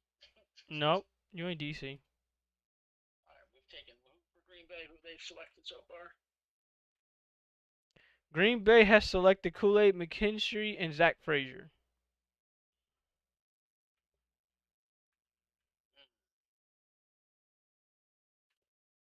Okay. Peyton Wilson. They'll get that linebacker they need. All right, Peyton Wilson. Definitely. That would definitely be the pick at this spot then. All right. Next is the Texans, who have their last pick so far in this little thing. Oh, no, I'll take that back. They have two more. Oops, I'm sorry. They have 59, 86 their last one. Okay, so Texans need a defensive tackle, which they did not address. They addressed offensive tackle. They got their defensive tackle right here, Michael Hall Jr. Yeah. Mm-hmm. They're DT. There it is. Ooh, man, Texans, man. If they're not making a deep playoff run, what the fuck are they doing? All right, Bills is next. They got one more pick in this 3-round mock. Click on their picks. Alright. All they addressed was Adonai Adonai Mitchell, Mitchell. wide receiver. Okay. Oh, give him Nealon right away. I Who? like that kid. He's there. They need the edge. Boom. Oh. Done. Nishan? Nealon? Oh, yeah. Alright. Marshawn Nealon. Okay. 100%. I know Lions is pissed off because they needed him. They need an edge. They're very, very upset. They needed an edge. And they're caught with their pants down, kinda. Oh, but they still need that D tackle very bad, too. They do need that D tackle as well. They're pissed off about that too. But hey, look, For them, they might just make a trade down. They might. They got Fisk. He's sitting right there for him. Braden They can Fisk, still D get. tackle out of Florida State. Yeah. Yeah. No. Yeah. I like him more than Hall. Okay. Well, they're going to do well. Hopefully they can make it work. The Ravens are next. And oh, buddy, Ravens. No way you don't make this pick, Ravens. This is an easy pick for the Ravens. They take the fucking Yak God. No way they don't make this pick. They take Malachi Corley. No fucking way. 100%. Fell right in their laps. Yep. You would have thought he would have been gone earlier. And if he's still watching, Mr. DOA will be like, yes, yes.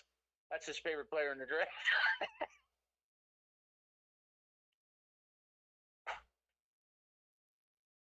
Mm-mm-mm. 49. The 49ers. They have a need for cornerback, defensive tackle, offensive guard, and edge. They got a lot of options. A lot of it sitting right there for them. Yep, cornerback is not there. Defensive tackle is not necessarily there. They do need a guard. They do need an edge. The only edge I see is Braylon Trice here. That can address their position. But honestly, this is crazy. Would it be nuts to say if they could go to tight end here, just to have a two tight end duo with him and Kittle, who I don't think is all that good anymore. I mean, if they're that desperate to be able to have more offensive firepower, then potentially. I mean, but you sit there and you got Carson, who you could desperately use. You got a couple other options that you could use, but they have the choice of making luxury picks. They're a contending team. They don't have really holes. They're more looking for depth. So yeah, I can see it. Yeah, I can absolutely see it. But I think with this one, they are gonna get him. Yeah, they. You know what? Yeah, I'll go with your little call. I think this is where Carson's going off the board. So he goes to the 49ers. Fuck him. That's just me, personally, but fuck him. Alright, now we're down to the Chiefs. Right down to the Chiefs. And the Chiefs. Oh, God.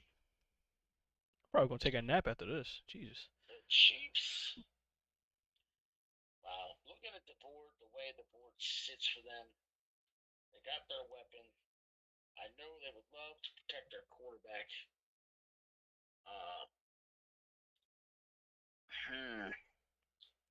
You know, I think because they realize he was always an injury away from being put on the shelf the whole time he played, because he's had 3 career-ending injuries, and he did a very good job protecting him at Washington. They take Roger Rosengartner, him being Michael Penix. So Roger Rosengartner goes to the Chiefs. Wow, they finally addressed their tackle position. They get the tackle now because there's not going to be many value tackles left soon. All right. So they got their weapon at receiver they wanted. They got the tackle, and improving their offense even more. Probably the rest of the draft they'll go defense, but we'll see. Our Panthers is having a solid draft so far, but they need to address their wide receiver position. So, because they have not done that yet, they addressed their edge, they addressed their cornerback. They got a wide receiver right here by the name of Roman Wilson. They can go after. I can kind of see it here. I mean, he does need somebody to throw to that ain't named Thielen or whoever the hell it is. They need it.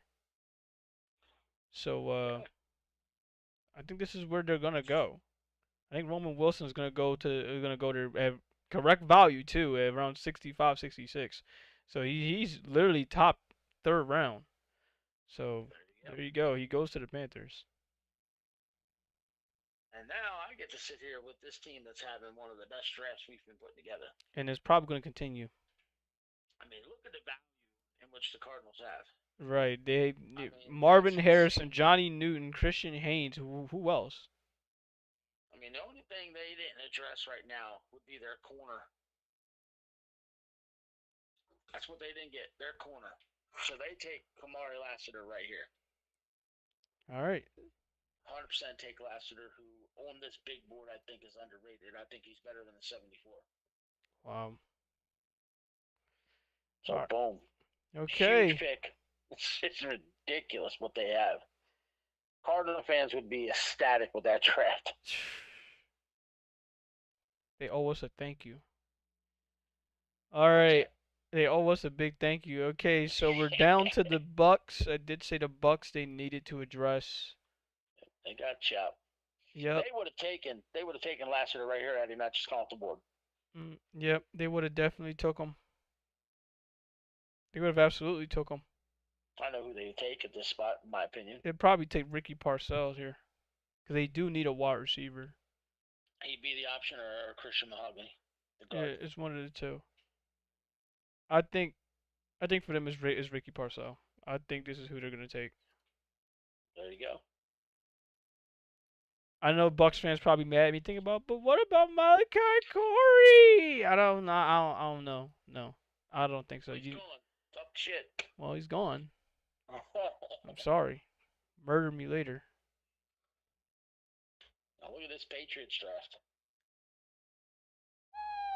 Drake made Tyler Guyton, and they got one more to go. They need a corner, or they need a they need a wideout. They need a tight end, which I'm looking at right in the face. Which is where they go. Yep, I'm looking at They Ben take Sinnott. They take Ben Sinnott out of Kansas State. They took Ben. Boom. Big Ben. Ben. Ben. Yeah, too much value to take him at that spot. All right. Chargers address their wide receiver. They've addressed their cornerback. They need an offensive. They need a center, offensive tackle, or they need a defensive tackle. They're not gonna get one right now at all. So they might as well go best player available here, unless they're willing to trade down.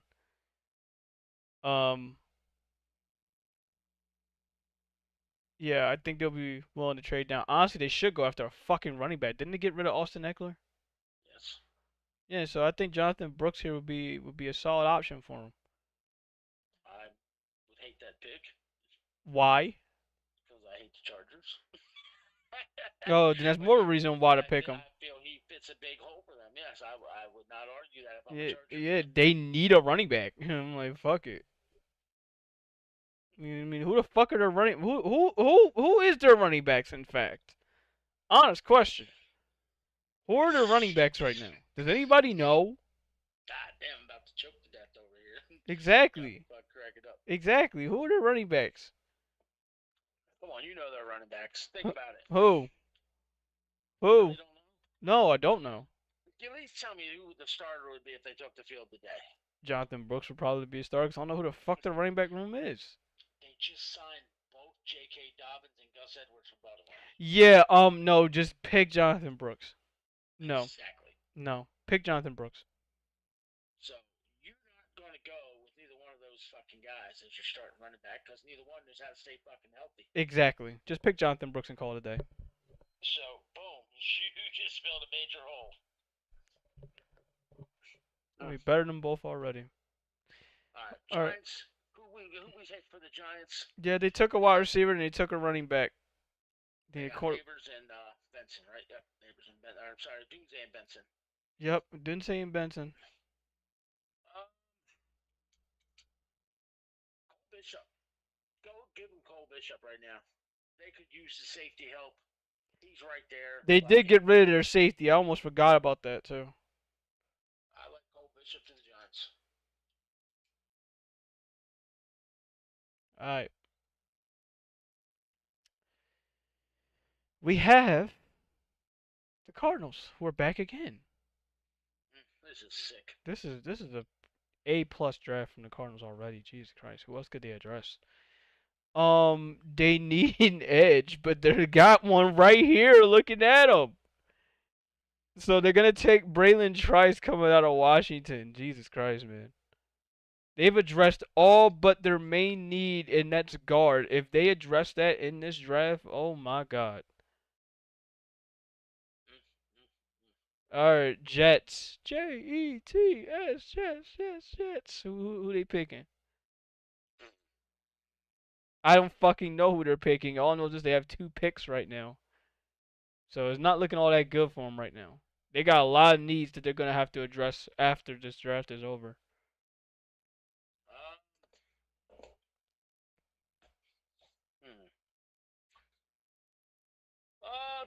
They addressed their tight end, but here's the problem. Devontae Walker. I'm about to say they have no wide receiver, they have no tackle, they have no safety, they have no tight end to address.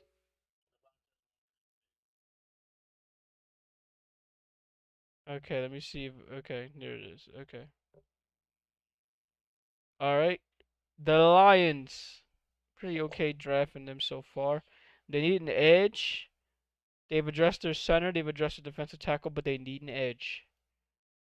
It's crazy how we don't see many linebackers. We do see a lot of linebackers here, and not a lot. Yeah, like, man, it says a lot to me. Brayton Doris goes to the Lions. Not a lot of teams need a linebacker right now. Next is the Falcons. The only team that really needed a linebacker was the Eagles. I'm led to believe it's like, bro, like at this point, I'm led to believe that you could have gotten Cooper at 53 and could have picked someone else at 50. That's how less of a need there is at linebacker. The Falcons. The Falcons addressed their edge and they've addressed their cornerback. They need a wide receiver, defensive tackle, and a safety. Wide receiver, defensive tackle, and a safety.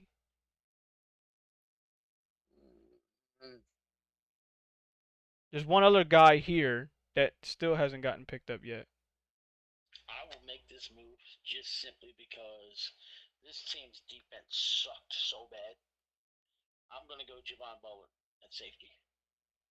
Oh, just add yet another piece of that defense in this draft. Wait, who? Javon Bullard, 79 overall on the big board. Okay. Okay.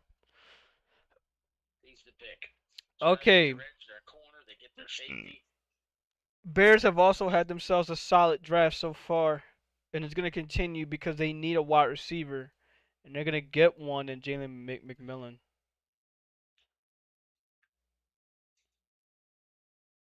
Interesting pick. Yep, you gave your quarterback an extra weapon, even though he already got weapons. Give him more. You have addressed your lineman situation. So I'll tell you what, Caleb Williams has no excuse throughout his first couple years in the league to not succeed. No excuses. Denver. Boy.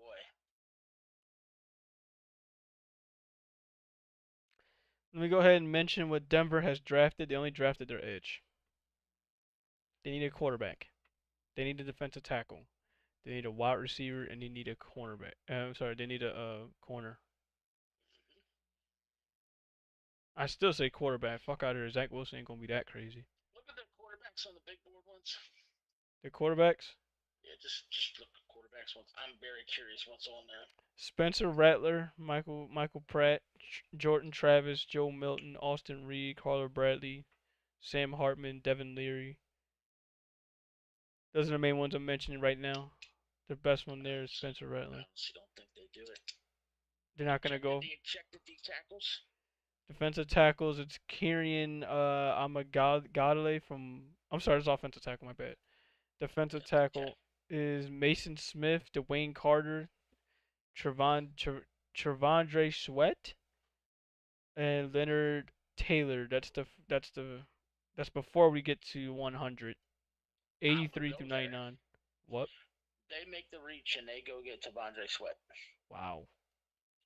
Just because of his size, his strength, he's got movement. He's got some issues, of course, but I think that be a big pick for them. Hey, y'all gotta hate saying it. Jesus Christ. Okay, Raiders is next. The Raiders addressed their cornerback, their offensive guard, and now they need a running back. I know what else they need. They need a. Did I say it already? They need a defensive tackle as well. Yeah, offensive tackle. They've addressed it by getting a guard, Cooper Bebe, who I don't know if he could slot the tackle. He's a guard. A straight guard? Okay. Yeah, they definitely need to get an offensive tackle. Honestly, if they're looking at this board where it's at, they're looking at defensive tackle. They're looking at offensive tackle. They're looking at running back. And if they're not happy with their quarterback room, they're looking at Spencer Rattler. And I will tell you, as a Raiders fan, if I had control of this pick right here, I wouldn't even hesitate. I'd pick Spencer Rattler. What? Yes. You're a liar. No. If I'm telling you right now, as a Raiders fan, I hope our first round pick is either the best offensive tackle or corner in the first round.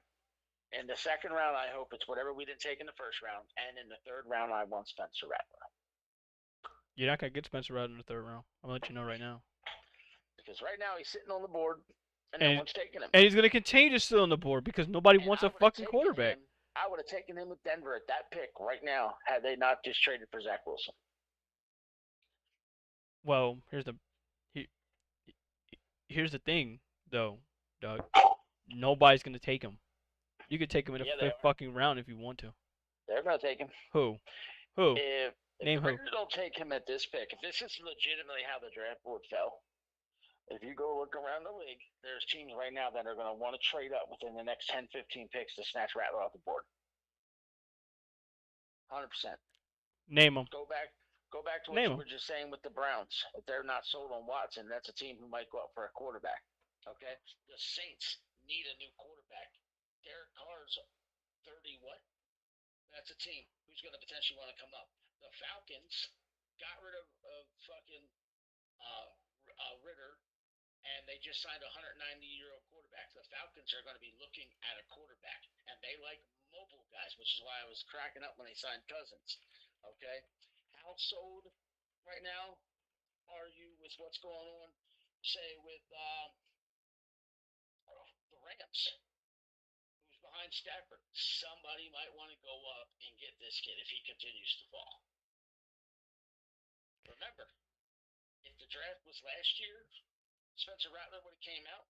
Some had him projected to be the number one draft pick. What was that, 2 years ago? That was 2 years ago. And then he transferred. And didn't have the greatest season with South Carolina compared to what he had in USC.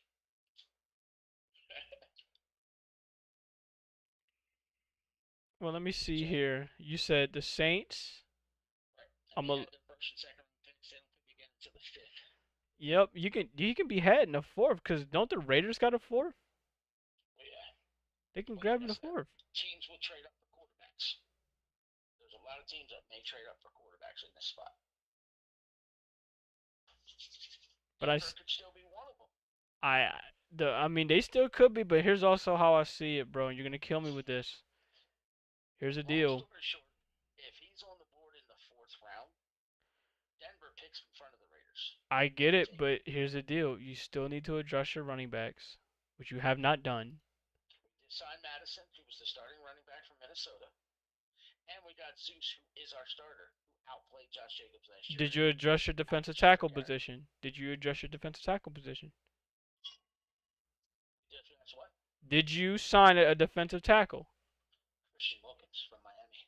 Will he be all? Yeah, we needed one. And how about your offensive tackle? There's not one worth taking at this spot. That's the only problem. So literally they just say fuck it and If can there go was an anywhere they want. offensive tackle at this spot worth taking, I would ride or die with Minshew and AOC at this spot, not even worry about the quarterback position. But there ain't even an offensive tackle worth reaching for at this spot. If I'm a reach, it's always for a quarterback. Well, alright. It looks like to me you're really dead set on this dude. If you say they were going running back, what are they going to take? Will Shipley? I was about to Shipley's say our that. starter over I was about to. Zeus, I don't see that. I was about to say that actually. I mean, there's other players. I mean, they potentially could take at the big board. I personally think you could grab Spencer Rattler in the fourth, but then I mean, again, I'll be honest. Go back to the all ones, and I'll give you an honest opinion. the who? All the whole draft hit all. So it takes us back to the main big board of what's left in the draft. Okay.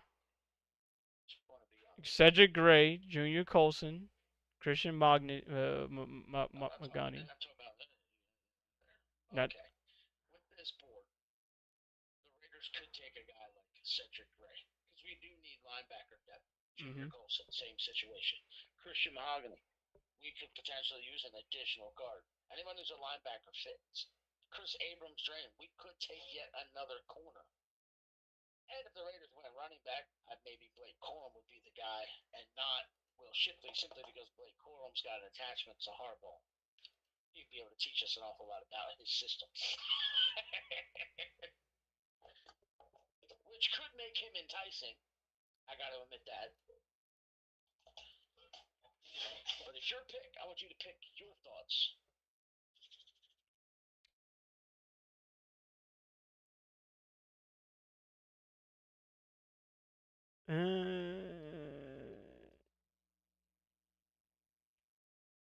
Well, I'm gonna tell you this right now. I'm still not gonna go Spencer Rattler regardless. Because I think Raiders can get him later. They can absolutely get him later. I think, if anything, they just go best player available here. And the best player available is going to have to be a linebacker. Which they could use one. Yeah, I was thinking Cedric Gray.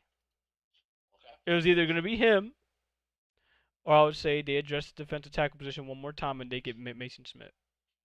It was one of the two. But I'm going to go with Cedric Gray. So he goes to the Raiders. You can grab Spencer. I always think with a quarterback, like, I always think, like, I really don't see many teams targeting him like that. I really, really don't. I just can't see it.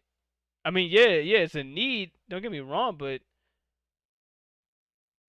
I don't think teams really line up at the door to take Spencer Rattler like that when they could have been did it. I want to make sure I'm not crazy.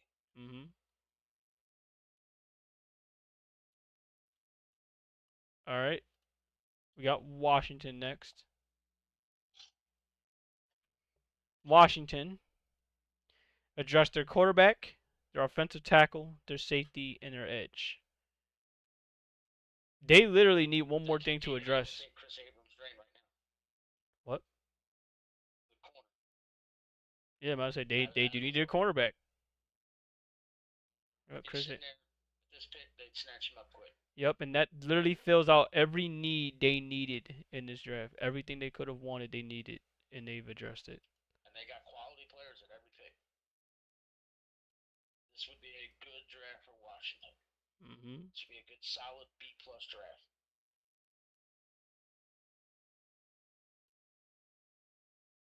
That's as far as it would go.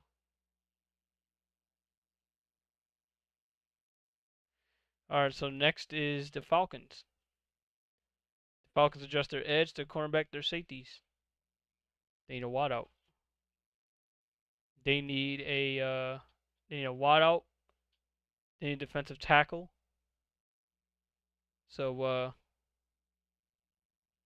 where are they looking at?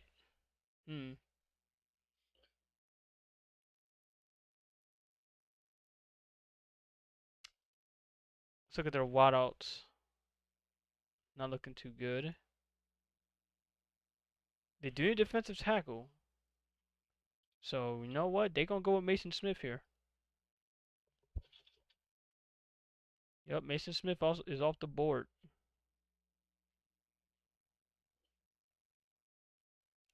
They needed it, so there you go. They got it.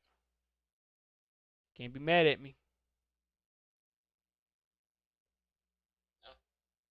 Nope. I'm gonna surprise you with this pick. Hit me.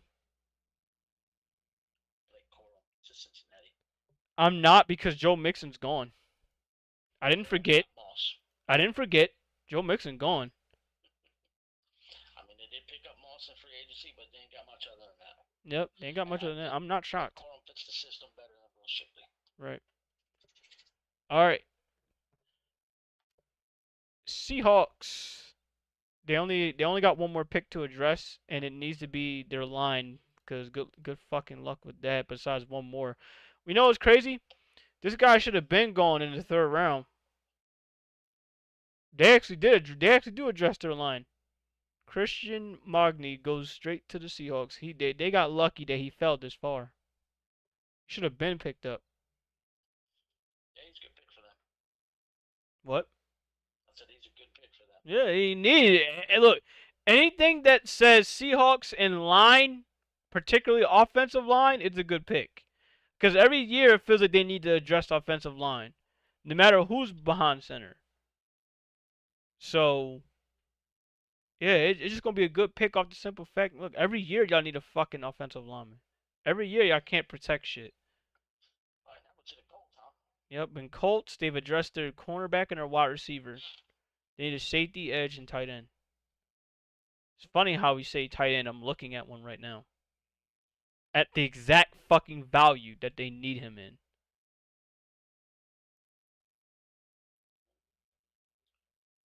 So where you going?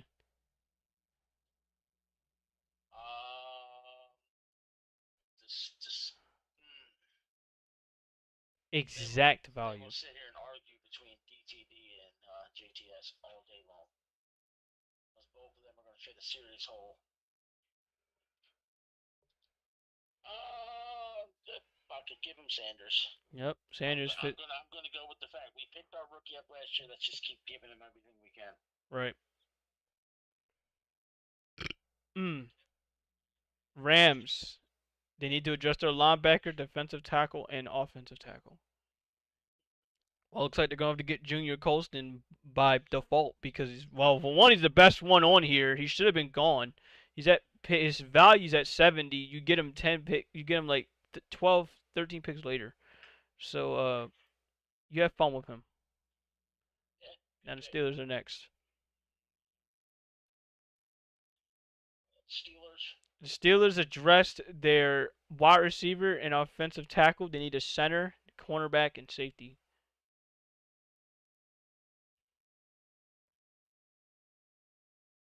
They need a center, cornerback, and safety. Give them Cedric Montrone. They need that lineman. They need them because their line was ravaged last year. Hold on, where is he? 87. Alright. Okay. The line was horrible. I ain't gonna sit there and hold you. Alright, we got DTD here, but Cedric Montrone is not a bad safety. The only reason why he's sitting there still is because he's safety. Center, excuse me. Alright, we got Browns. Browns need defensive tackle, offensive tackle, linebacker, and wide receiver. Where? This is the board today and the hesitation. Who is it? Jeremiah Trotter. 100%. Jay Trotter. There's no D tackle or offensive tackle taking this spot. There's just not. And Trotter's sitting right there, and he's basically equal value where they're at. Jay Trotter. Texans. Go have fun with your daddy. Our Texans with their last pick. They've addressed their offensive tackle, defensive tackle. They need a corner. They need a linebacker, and they need a guard. Andrew Phillips. I don't know how I say I'm Kentucky Andrew Phillips. You could. You forget it's my pick. They gotta get the corner. Yeah, point mate. Point mate. Alright, Cowboys is next. I believe this is your turn, by the way. Cowboys need an offensive tackle. They need a center. They need a linebacker. They need a running back. All they addressed was their defensive tackle.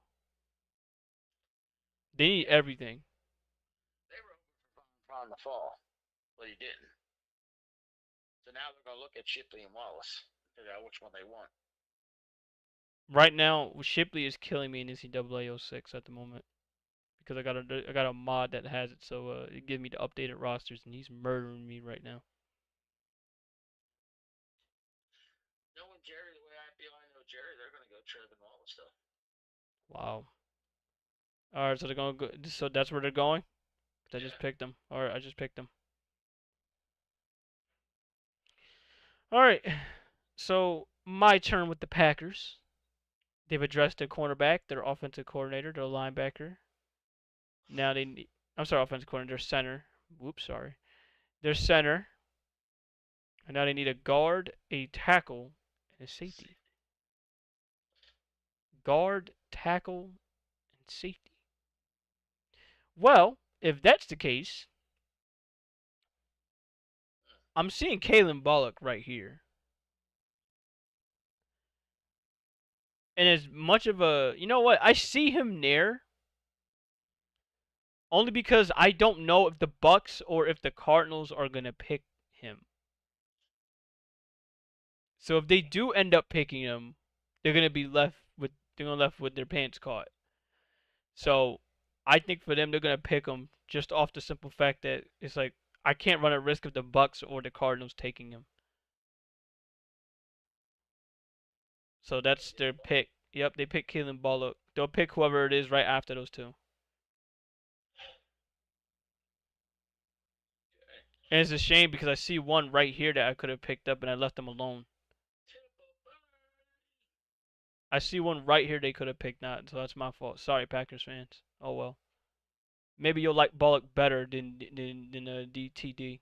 Maybe. I think that's a better fit, to be honest. I think you made the right choice. And we will find out in due time if they actually do pick him like that. Alright, Tampa Bay. What are we taking with them? Okay, the Bucks took a edge and wide receiver. They have 3 picks here. I'm sorry, they have 2 picks. No, I was right. I was right. They have 3 picks here. Yep, they take at this spot. The edge and the wide receiver fixed. They know they need line help at guard and center. And because they have the extra picks coming up, give them Dominic Mooney, the guard out of Kansas. Where is he? The guard? 97, Okay. 97. All right. Punini. All right. Okay, we got the Cardinals with their last pick of this draft. Honestly, go Will Shipley.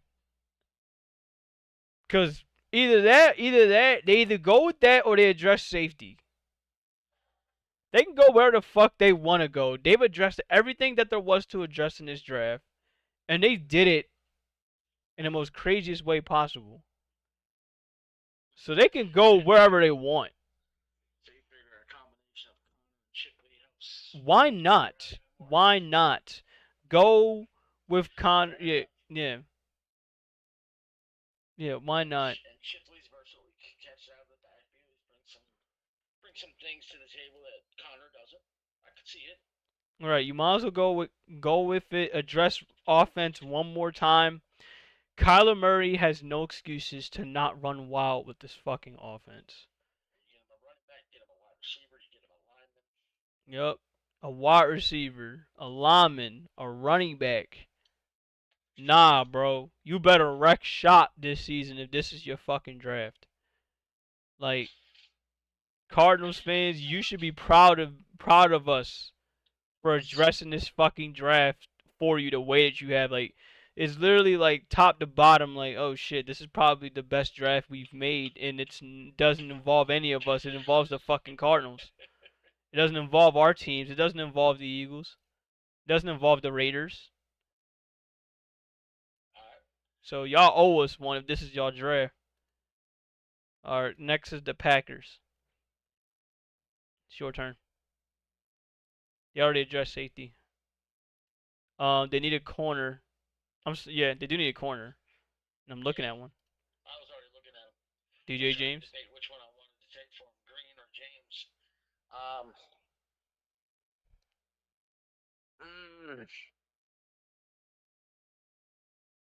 So they got Kool-Aid, but I think they still need another one. Then again, Click on who they picked again. Let me double check They something. picked Kool-Aid, Zach Frazier, Peyton Wilson, Caleb Bullock. Caleb Bullock. They need a linebacker, which I don't think they did address. No, I'm sorry, they did. They need a linebacker. They need they addressed their corner. They need an offensive guard. They need a guard. Not one we're taking here. They need a tackle. They need a tackle as well. Yeah, they do need a tackle. Give them Caron All right. out of Yale. All right. Karen is that guy. All right. Bucks once again back on the board. I swear, it feels like we called their name so many times. They have one more pick and they're the last pick of this draft. The Bucks, they need a center. And they need a cornerback. Well, I have the cornerback right here. They're gonna take DJ James. Actually, no. Don't click that yet. You know what? Yeah, never mind. It's DJ James. DJ James. Why not? All right, next is Ravens. The Ravens drafted a offensive tackle and a wide receiver. They drafted Fatanu and Corley. They need a guard, an edge, and a safety.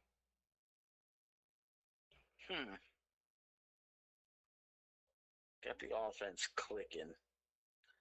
Now we got to figure out what to do with the third pick.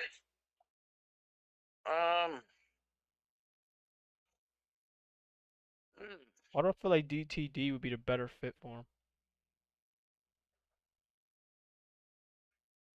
I personally feel like he would be. On top of that, I mean, they get him at great value. They're at 93 to get him at 85. He's the 85. DTD, Darian Taylor Demerson. He's still here on the board.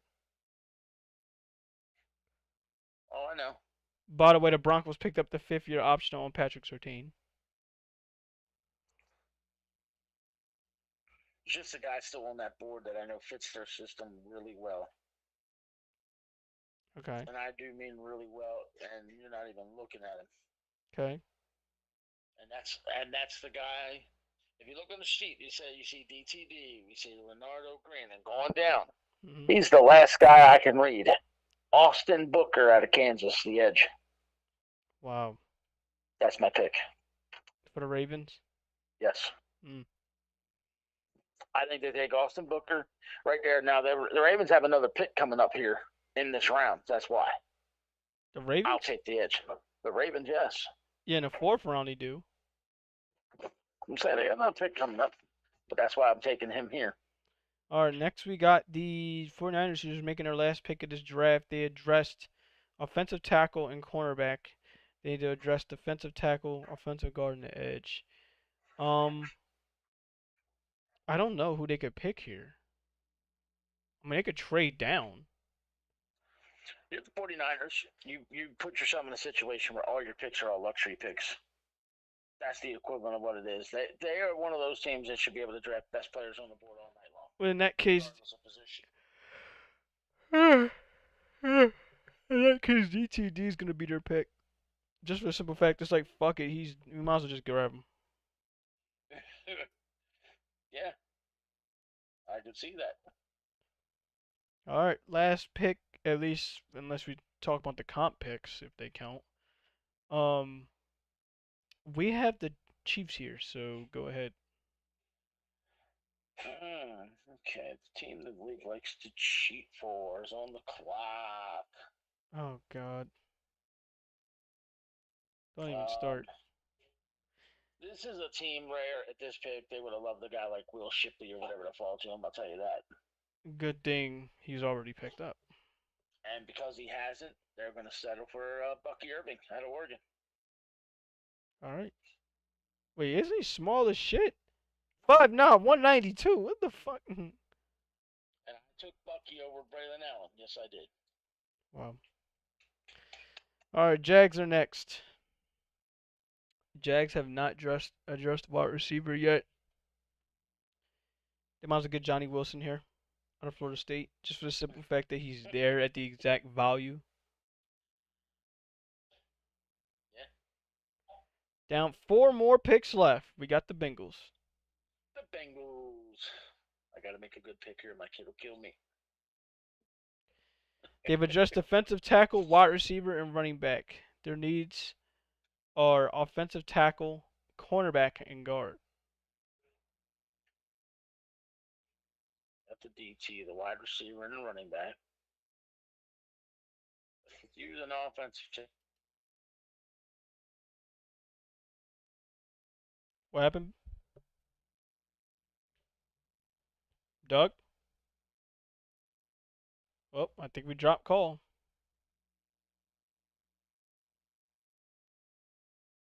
Yep, I think the call dropped.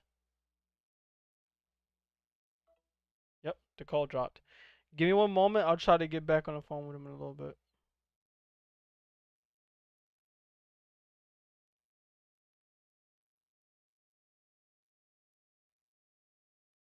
Well, yeah, we're almost done. 4 picks left.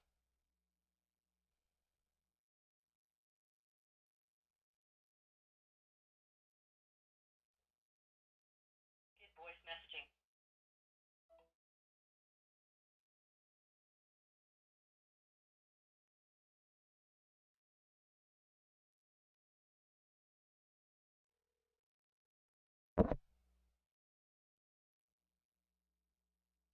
Give me one moment. Phone is rebooting. Oh, okay. Alright, I'll wait for your phone to reboot. Whew, wee. I will wait for your phone to reboot. He said he'll pick green. Okay, Ronaldo Green. I guess we can still kind of talk. So there's that. Yeah, I picked green. My damn phone rebooted itself. Alright, okay. I was wondering what the fuck happened.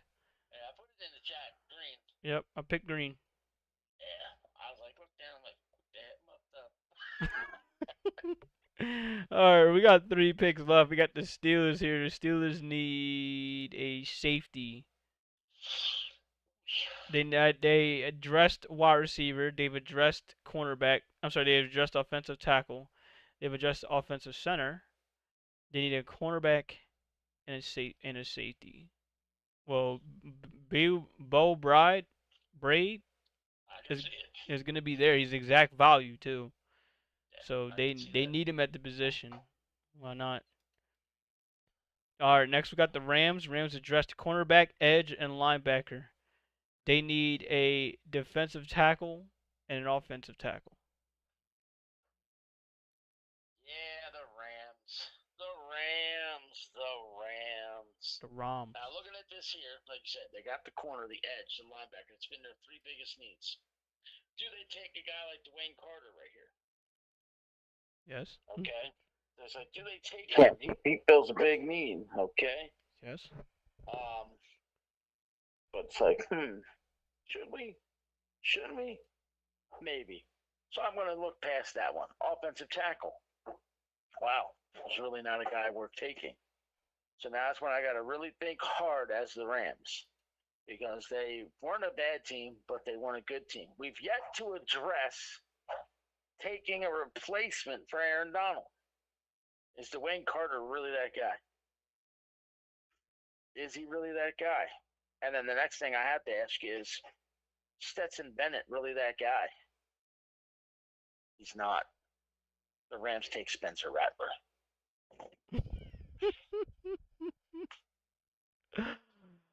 Quarterback to bring in so he can learn under Stafford and say, hey, we're going to see if you can learn under this guy because you're going to be on the bench for a couple years.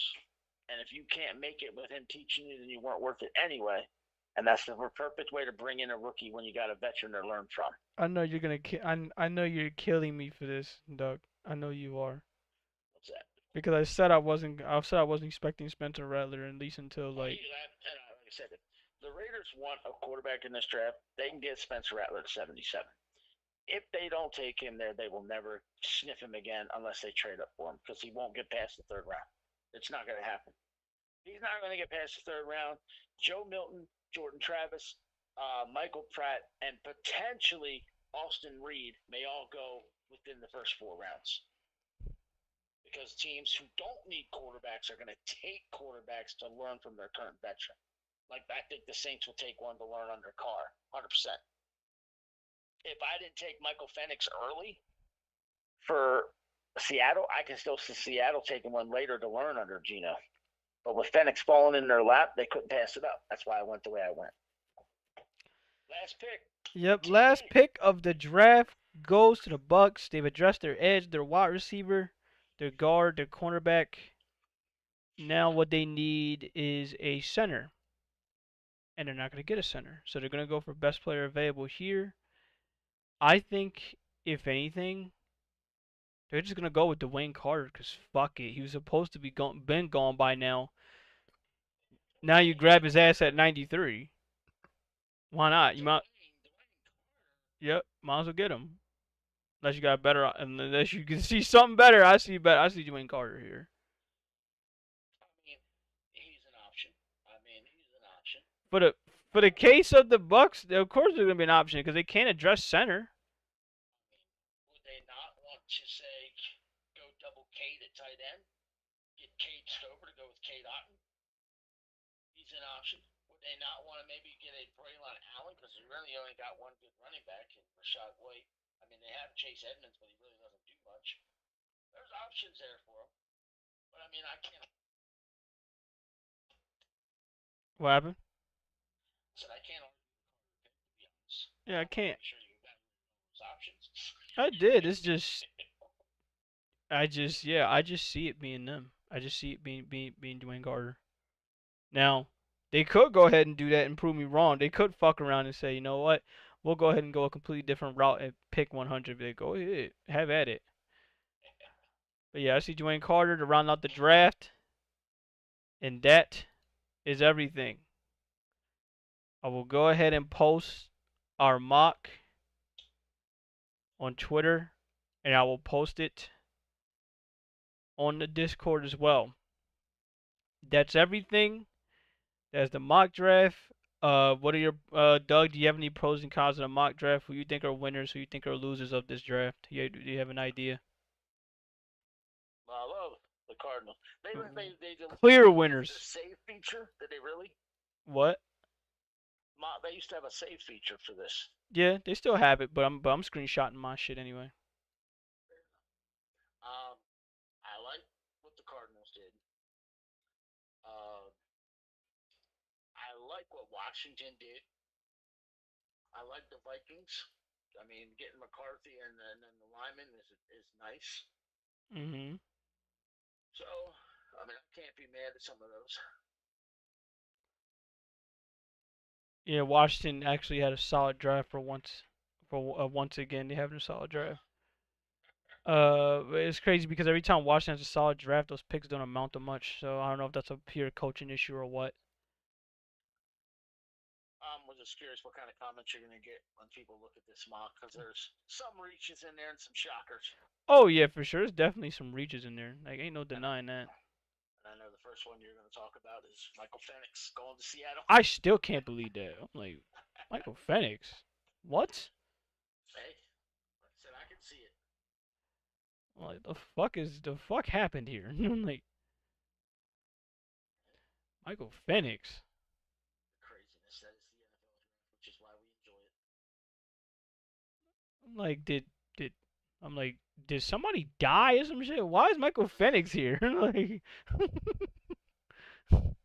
I hate to say it, but it's like, yo, ain't no way I can't just not say that. Oh god. Alright, let me put this back up to the way we had it, and it should be fine. Alright. Okay. So we have it here. It's all posted on the Discord. I'm gonna post it on the Twitter as well, literally as soon as we're done. Here's my schedule throughout the rest of the week. Oh, by the way, if I had to point out my winners and losers throughout this draft, I do agree the same way. The Cardinals are definitely winners of this draft. And there's no if, ands, or buts about it. They absolutely destroyed this draft. They addressed. I think they're the only team I know that literally addressed every fucking need, and they did it in style. So, and they just picked fucking what's the name for no reason. Like they literally picked Will Shipley for no reason. Cause fuck it, why not? Let's just have a 1-2 punch combo at running back, and bolster the offensive line, even bolster the offensive firepower even more. For winners, who's the second winner of this draft? Honestly, I will have to say it's Washington until we see otherwise. Because every time Washington's are winners of a draft, and we see this before, this has been known fact. Every time they're winners of a draft, they don't do shit with those picks. They completely waste those picks. So we'll see. But if I had to say one more winner, if I had to give up a third winner, I'll be honest. And y'all gonna say I'm biased? I don't give a fuck. Really, the Eagles are winners of this draft because they addressed the safety position they really needed for years. I understand Reed Blankenship is there, but we have no idea how reliable he is. They got that out the way. They addressed their linebacker position. So now their linebacker is not perfect, but it's definitely much more stable than what it was. And they've addressed their slot wide receiver position. The only thing they didn't address was literally tight end. And no, two of them. Tight end and fucking offensive tackle. That's it. Now this is us doing our draft for about 3 rounds. Who's to say they're not gonna address it within round 5, which they can do. They have 2-3 round 5 picks. They're gonna address it sooner or later. So call me biased, but yeah, I'm gonna say they're a fucking winner here. I don't give a fuck. If anyone's a loser in this draft, if I had to point out any losers, the Cowboys are clear fucking losers of this draft. I'm sorry. How do you not address your offensive line positions, knowing what the NFC East is, knowing what the Giants addressed, knowing what Washington has, knowing what the Eagles clearly have? I mean, I get it. You said you wanted them to get speed and have Xavier Worthy there. I think all in all, the Cowboys in general are having a shit offseason for real because they couldn't really sign anybody. They couldn't sign back their own talent. They have to worry about CeeDee Lamb and his contract situation. They have to worry about Dak Prescott and his contract situation. They let Tyron Smith walk. Granted, Tyron Smith is like 80 years old and he always hurt.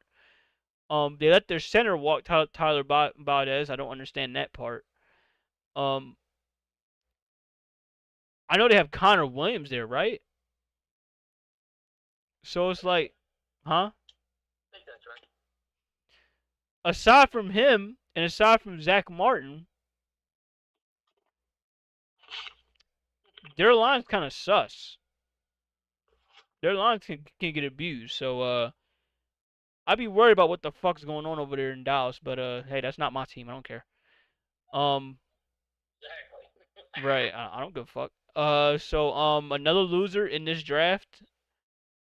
I gotta tell you, I think the Chiefs are losers in this draft for real. Because Cowboys took who they were looking for in Xavier Worthy. They had to settle for Keon Coleman, who's a very much a less version of him, probably even more so less. They did address their offensive tackle position. I will give them that. I will give them their props there. I'm not mad at them for that. They desperately needed to do that. But I don't think the Bucky Irvin pick was a good move. I really don't. Like I personally think they had much more to worry about than some running back. I personally think if you really want to see Patrick Mahomes at his best, and it's crazy to say because we already saw him at his best, you address the line again. You get more of the offensive line. And I shouldn't even have to say it because considering how much the offensive line holds in the fucking Super Bowl. Like they play like they're like S class, A class fucking linemen. But that's for another day. Um yeah, I think they're definitely They're definitely losers here. Oh, also got one more winner as an honorable mention: the fucking Texans.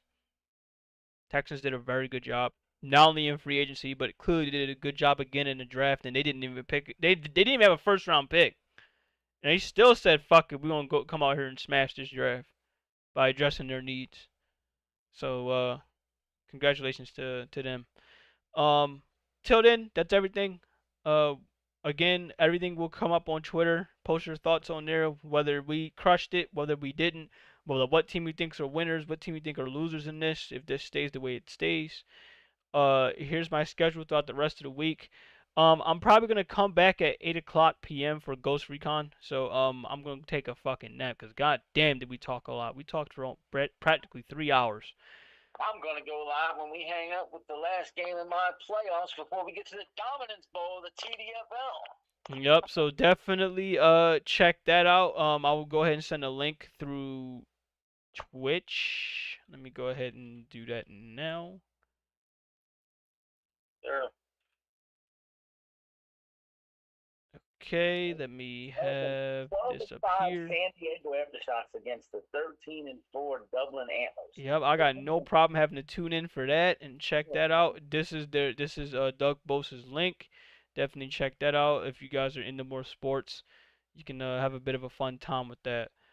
Of course, as y'all know, Wednesday 5:30 p.m. Eastern Standard Time we come back on Wednesday with anime movie night. We chill out with that for a little bit. I think this time we're gonna be watching anime. We watched a movie last week. Watched some Pokemon last week.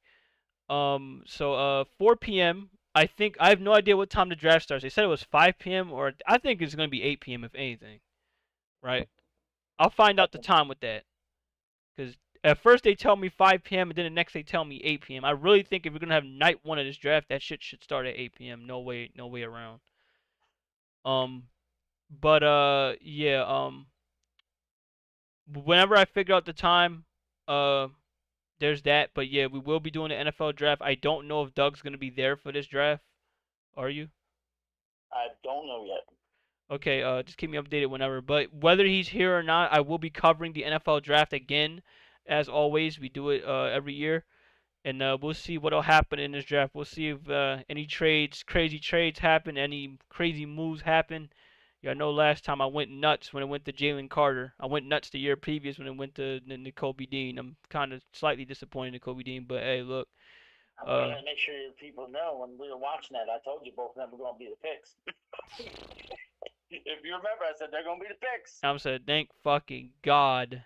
I wanted them here, and I'm still happy to have them here. But N'Kobe Dean, man, he got to break that injury curse. That's the one thing killing him. I know he's talented, but man, that injury curse is murdering him. But yeah, Friday, Saturday, Sunday, I'm not doing anything. I might come back on Friday if to cover night 2 of the draft. But Saturday and Sunday, I'm not doing a damn thing. I'm gonna go chill out and relax. Till then, that's everything throughout the rest of the week. Alright, guys. I'm done for now. Go check out Doug's channel. He's about to start streaming. I'm gonna go get me something to eat, get me something to drink, and chill out. Till then, every second and every minute and every hour y'all spend with me is every second and every minute and every hour. I'm blessed and thankful for you guys. Have yourself a good rest of the day, night, evening, wherever in the world. And I will see you on Thursday for the NFL draft. Peace. Have yourself a good day. Yep. Later.